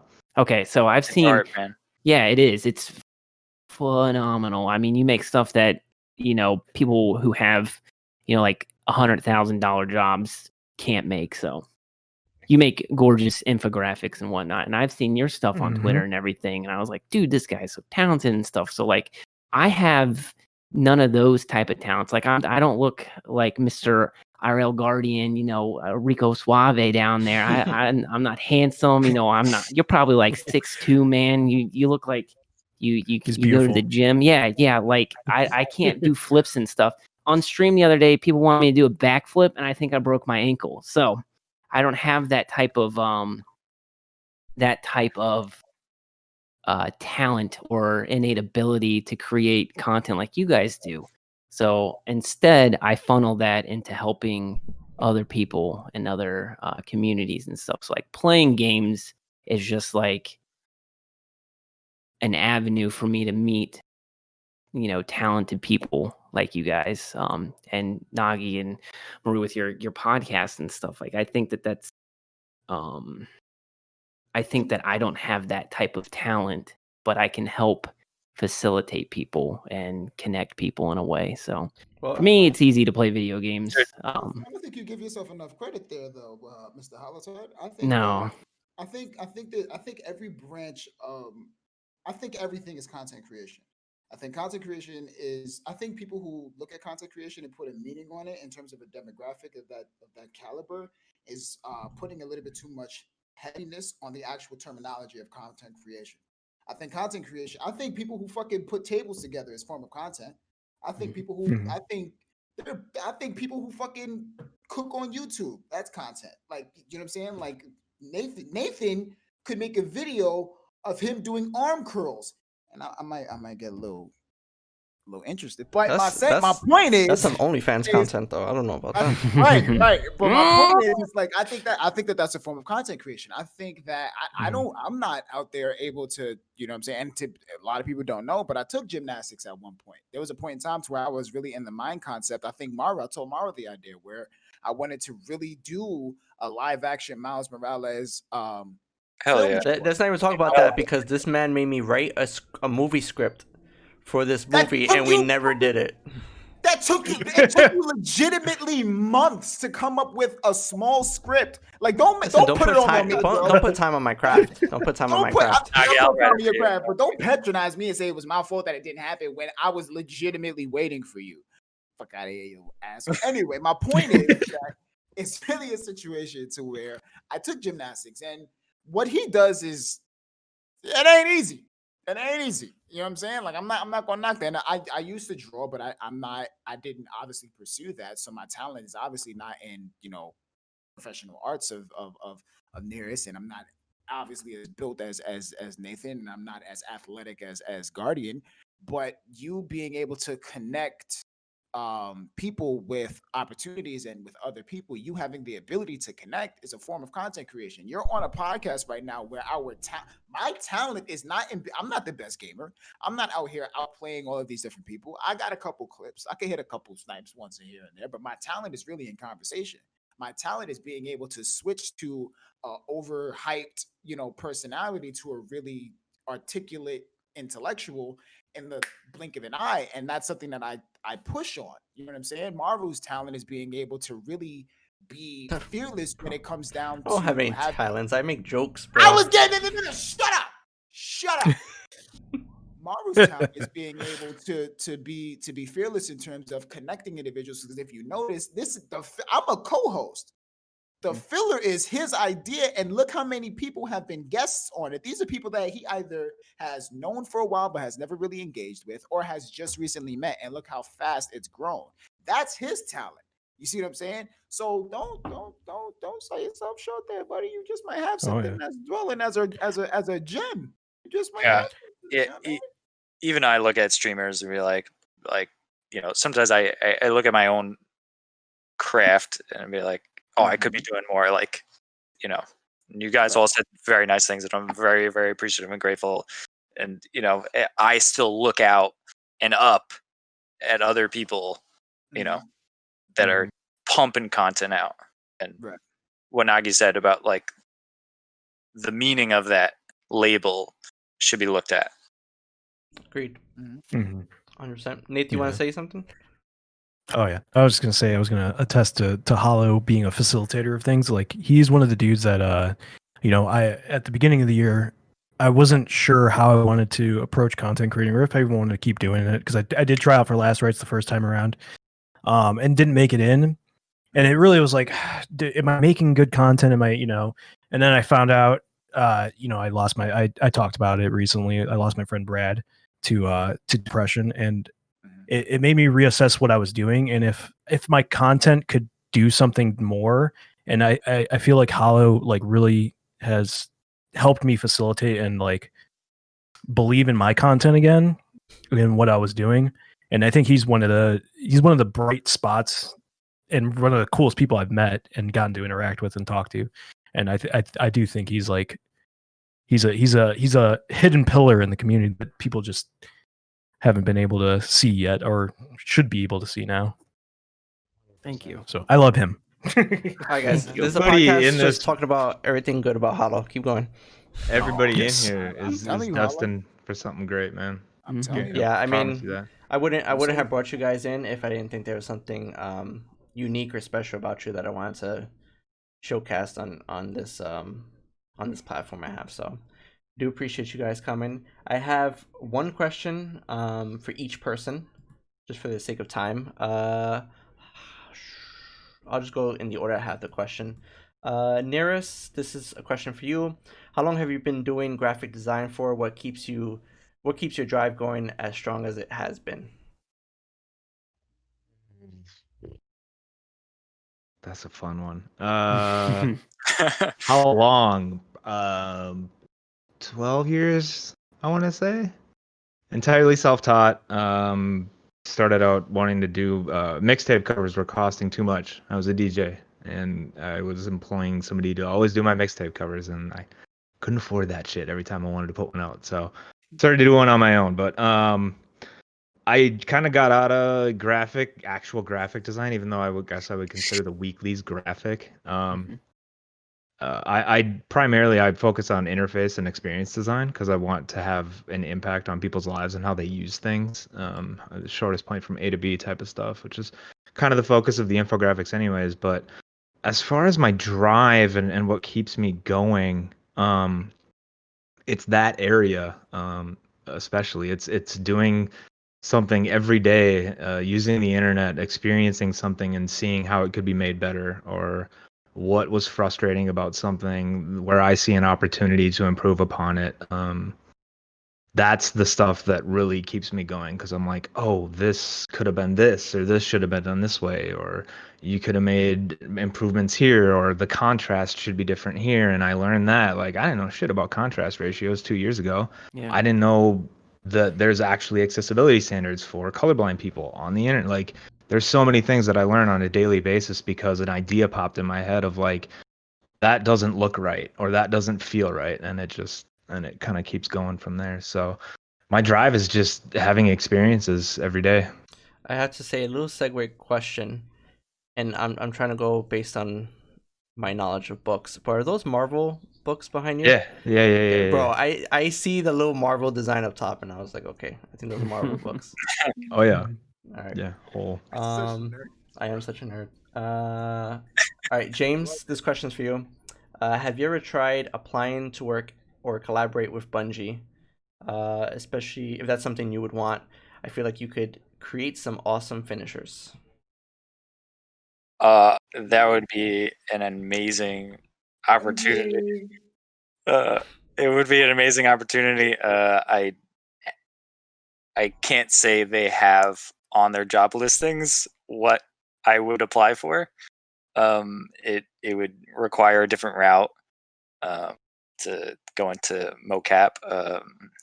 But it has, I guess I have reached out before for that. And so my career, which many probably don't know, I am a stunt performer for film and TV. So it kind of lends itself for the content I make. And I lost my train of thought. So I and being a filmmaker, like I definitely have like a lot of creative ideas for, things that could be in the game, but it's obviously not my game, and I don't have say in what goes in and out. So like I said, it would be an amazing opportunity, and if I had some sort of like hand or even pinky finger in that creative pool. And yeah. I have two quick follow-up questions. One, have you ever done motion cap for games? And two, have you ever thought about doing maybe a live action Destiny movie fan film? Yes and yes. I can't say for what because of NDAs. All right, guys, he's gonna be in Cyberpunk this November. Confirmed. Confirmed. It's actually Keanu Reeves' body. Wait, no, I think it's something deeper. We're gonna be. What if there's a Destiny show they're producing with IRLGUARDIAN, and we don't know about it? It's going to Netflix, and he's gonna be the stuntman for it, and he's gonna be in it. Hold on, guys. Let me make a quick tweet, and we'll get back at it. Confirmed. Confirmed. I just confirmed it. Yeah. Destiny Netflix original series. Oh, let's go. Well, I'll throw a wrench in there. The game already came out. Oh. And as far as the second question, yes, and it's almost finished. Awesome. I can't wait to see that. Everybody's ready. I want the secrets. Fuck that. Fuck NDA. I'm talking shit like I don't got NDA signed. All right, can I ask, if you can't answer, if you don't want to, it's okay. Is there a timeline of when this will be released? Do you have a timeline right now that you can say, or it's waiting for some post-end stuff. Okay. But I've probably like tweeted about it, like, thinking I was like sly and like secretive about it. But I think I tweeted like a photo from it a while back. But I think it's going to be really exciting to share it with everyone and see what people think. This guy's about to get movie of the week again. Yeah, right. Oh, they're probably like, no, not this guy again. That's awesome, though. Well, I think I can speak for everybody and say that we're all super excited to see that. Say Thank you. Nate, how are you this good at the game while also balancing having a family and a day job? So I can attest that I see you do a lot, and I know you have a family, and I know you are just like me, fully working. So how do you balance that as a content creator? It's tough. I always prioritize. It's just priority in time scheduling. I get up around 7 in the morning. I get my workout in as soon as possible because I work out better right after waking up. And as soon as I finish working out, I've already taken pre-workout or something, so my energy's up. So from there, I'll do something. I'll shower. I'll start creating content. Like, I just have schedules, and then if I'm feeling just overwhelmed, numbers and stuff, growth. I appreciate growth, and I appreciate numbers and the grind. But I put it. It'll only do so much for you as a person and fulfill so much happiness that I feel like my family is always number one priority. So like making sure I spend enough time there, and have a happy home. Like, none of this matters to me. Like, nothing matters if I don't have them to go out to and be happy with. If I can't be happy with my kid and my waifu, then what's it all for, So I never want to sacrifice too much. It's just finding a balance. Balance is just the hardest part, and being good at the game is just lucky, honestly, because the videos you see me making, I do 2-3 games maybe, and then I edit for 8 hours or 6 hours, and it just get lucky that I get maybe easier lobbies, or I don't know. I just get lucky that I have decent reflexes at my rape age of 31. Last question I have here is for Mr. HOLLOWTIDE. What are your plans? Everybody's wondering, what are you doing going forward after having left G1? Are you joining another organization? Are you going to do a solo? So I've had a few opportunities come my way in terms of like teams and stuff like that. And that's definitely ramped up as well in the last few weeks. I think people finding out what I do and inquiring, because I think it was more of like an enigmatic thing in the past, but I think a lot of stuff is coming to light in terms of that stuff. But I have something on my plate with some people that is probably like 5 years in the making. And we're still conceptualizing what it is and what it's going to kind of become. I'm so hyped for y'all. You're fucking killing it, bro. I'm so hyped. Yeah. Oh, So, I mean, I'll be seeing you. yeah, that's pretty much, but I don't know. I think for me now, it's more of capitalizing on my friendships that I've made and being appreciative of those people that have come into my life in the past.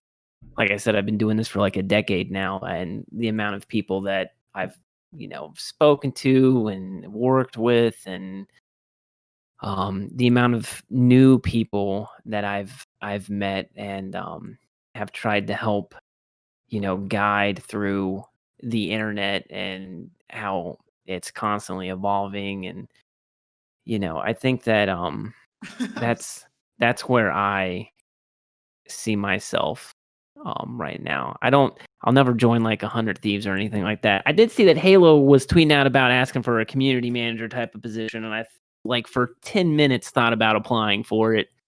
Why not? Me and That's Nate were over here in chat pretty much vouching 10 for you. minutes. Yeah. Yeah. I'll vouch. Yeah, I'll flex so on 'em. Take another 10 to think about it. Shoot your shot. yeah. Miss 100, you don't take, goddammit. You better shoot that. But it's kind of like Nathan when he speaks about his family. I think that finding that balance and that woosah, that I feel like a lot of people don't have. I feel like everybody in this podcast is pretty, grounded and, aware of themselves and their surroundings and stuff. And I think that that's something that a lot more people need to see. I think that trying to help people understand that you affect,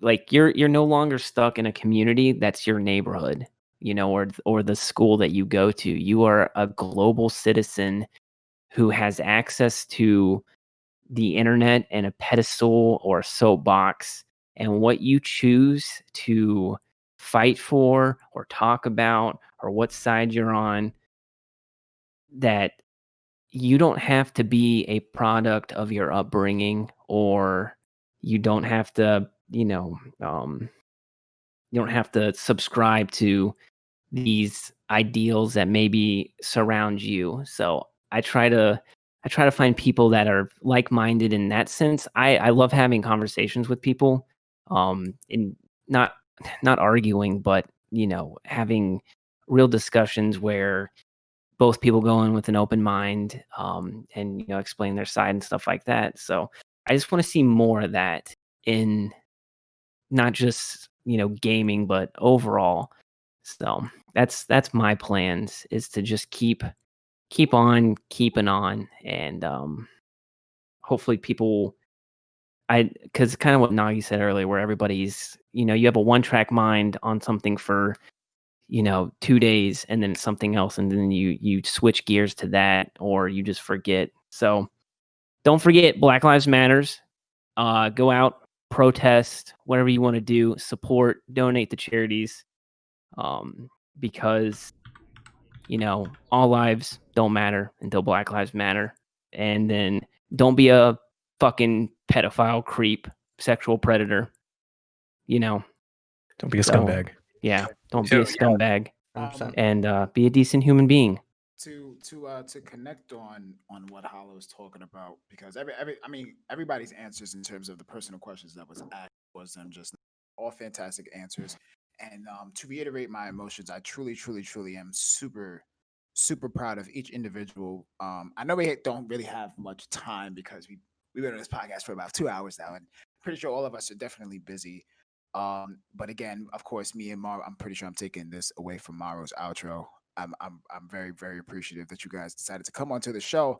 But to connect specifically with what Hollow said, I truly want there to be, and this is one of the main reasons why my personality on social media, for those of you who don't know me, for those of you who don't follow me, lately, everyone in this podcast has been interacting with me specifically on that level because of the type of individual that I've been portraying. I want everybody to know that the only person that really knows me personally outside of this industry is Maru, and what you see is what you get. In fact, what you see on the internet is actually a very watered down version of what you would actually get in real life. And I'm talking to the people out there who think that they're a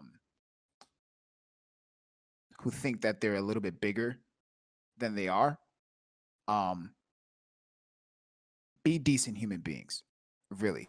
Like it's really not a situation to where there's violence. It's not about arguing. It's not about debating. It's really more, and this is literally it. It's really more of the people who are trying to be decent human beings who are truly confused about the people who are openly trying to not be decent human beings, and we're just confused as to why you're okay with behaving the way that you are. And this connects with everyone.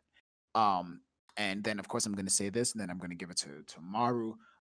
One, Black lives do in fact matter, and I mean obviously there's a reason why I'm saying that. Two, protect your mental health. That is one of the utmost important things of all people across gender, across race. Please protect your mental health. Not only are the things that we're seeing currently in these days important to each other, but obviously our self-care is more important. And I think that that's one of the main things that's being broadcasted out in terms of reality currently. And last but not least, stop portraying something that you're not. Be who you naturally are. If you're not, if you're obviously trying to project a personality on the internet because it works for you, it's not going to last for quite long. I promise you. You do the exact same thing over and over and over again, you're going to get bored, and then you're going to be stuck, because the moment that you try to switch up your niche, then you're not going to be getting the same numbers that that you're getting. And I'm not talking about being a personality on the internet or streaming or whatever the case may be. If you're portraying someone that you're not, eventually it will die out. Just be yourself. There's nothing wrong with you. You're a dope human being through and through. You're literally watching a podcast of 6 men who do completely different things, and we all literally coexist in the same space for 2 hours and had no issues. I'm pretty sure that you could absolutely be yourself and have no problems. And that leads to self-love. Be proud of who you are, naturally. Just be dope human beings. Just be you. That's it. You don't got to be nobody else. You'll get to where you need to be. Just be you. All right. I talk a lot. Go ahead. Take it away, Mara. 100%. I agree with you guys. I want to thank you guys for coming onto the show. I look up to you guys. You guys are amazing people, content creators in the community, and I'm really appreciative again that you guys decided to come on this little podcast here. So what we like to do at the end of every show is that we like to do a shout out. So I would just like, if you guys have anybody, first person that maybe popped in your head, if you just want to shout them out. The person I will be shouting out this week is Liv. Her name is Fox on Twitter. I think it was last night she actually did a female-only scrims stream to try to highlight female streamers who play PvP. Since I feel like she feels like, and I also happen to agree with her, that not many female PvPers get this spotlight that they should. So she did that yesterday. I thought it was great. We're actually gonna have her on next week, with a couple other PvPers and to have that discussion. So I just want to give her that shout out there. So we'll go in order. Mr. HOLLOWTIDE, you have a specific person you want to shout out? I like to shout out my fiance because I would not be the person I am today without her guidance. I would not be the human being or the man that I've turned into. And then I would also like to shout out my brother Paul, or you can call him Cruiser, for being an absolute inspiration to me, and his work ethic, how he has learned to edit, how he's learned to do his own thumbnail art, everything, graphic design. The man is an absolute wealth of knowledge and an inspiration to myself. So I love you, Paul. Right, Mr. NIRIS. Talking to you, Cruiser. That's a difficult one for me because I really don't like to put, and not saying that anybody's doing this or anything, but putting people above anybody. I just want to shout out. I want to shout out Ascendant Nomad.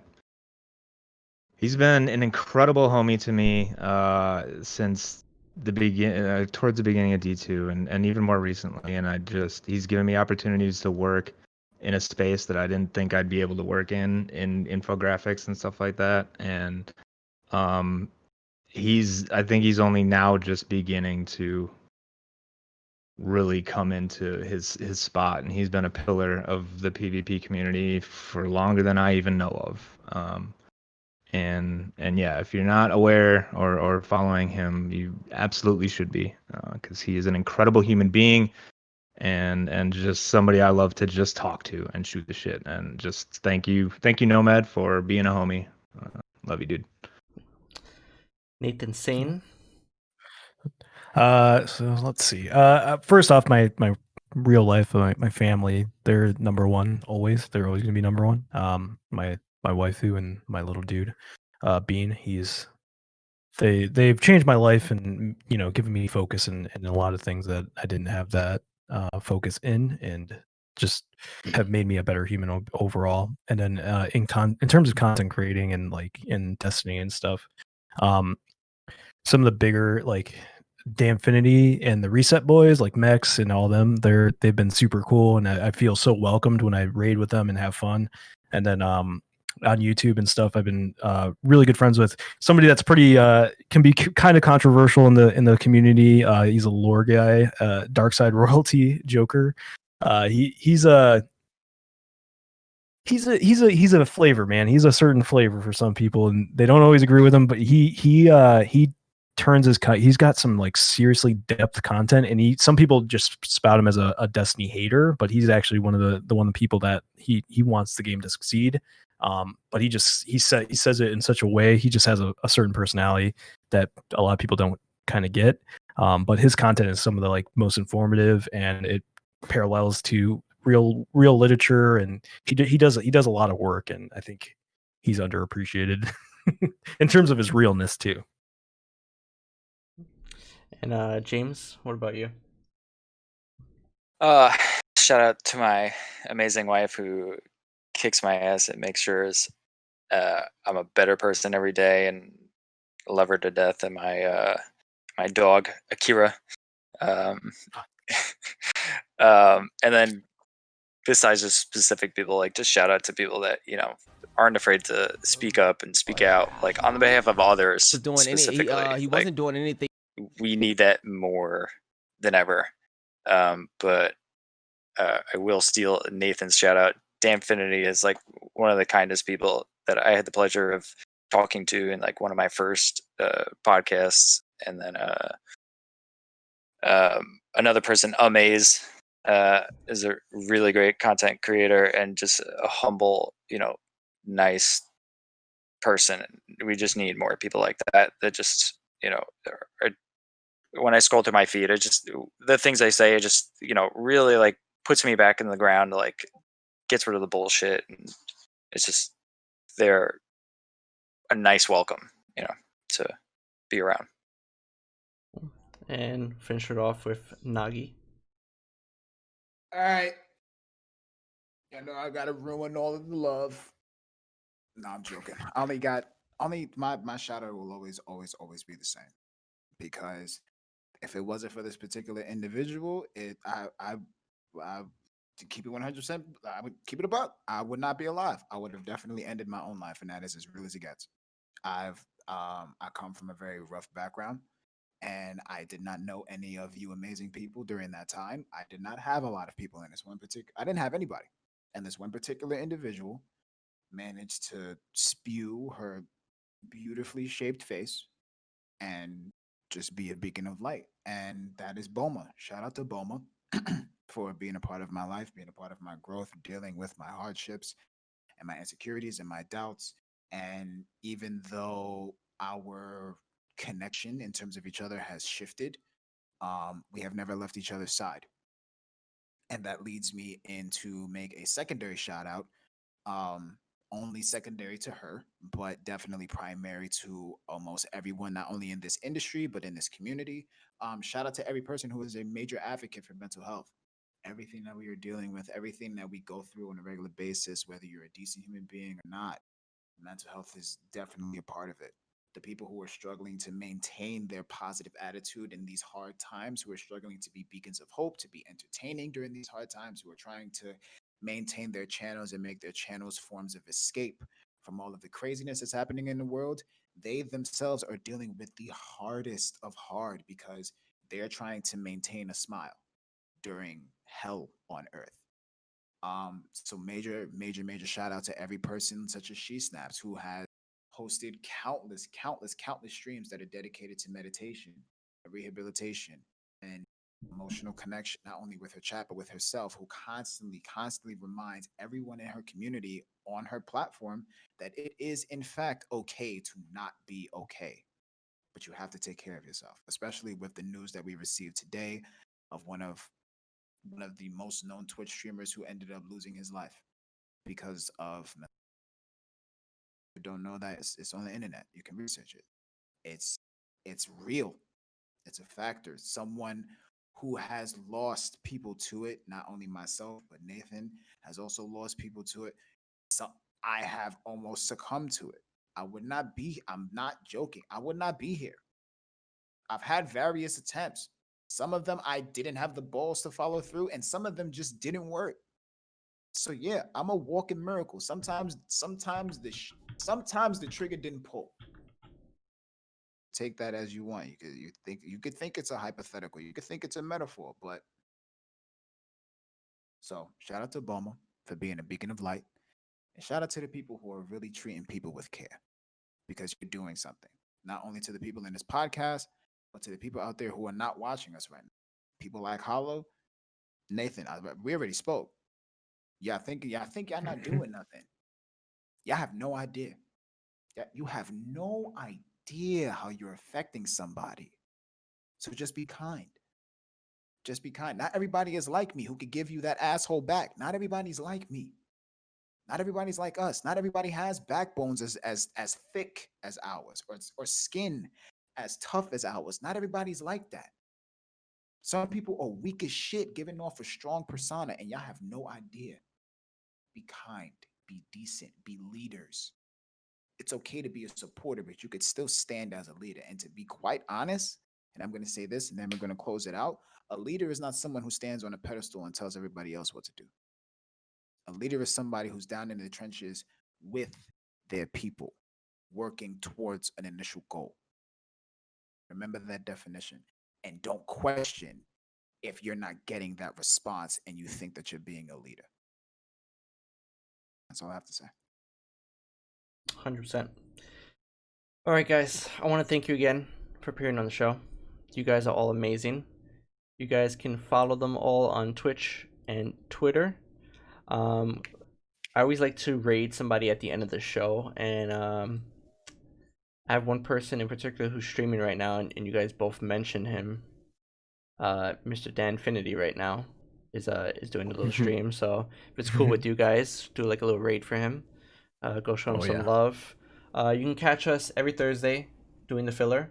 like I said, next week we're gonna have some amazing women showcasing the PvP community for Destiny. You can also catch this video or this podcast on YouTube tomorrow, in case you guys couldn't see the whole thing. But yeah, just want to appreciate everybody for coming by. I appreciate everybody in chat. Thank you guys. We're gonna go raid Danfinity. Go show him some love. I did it right this time. Awesome.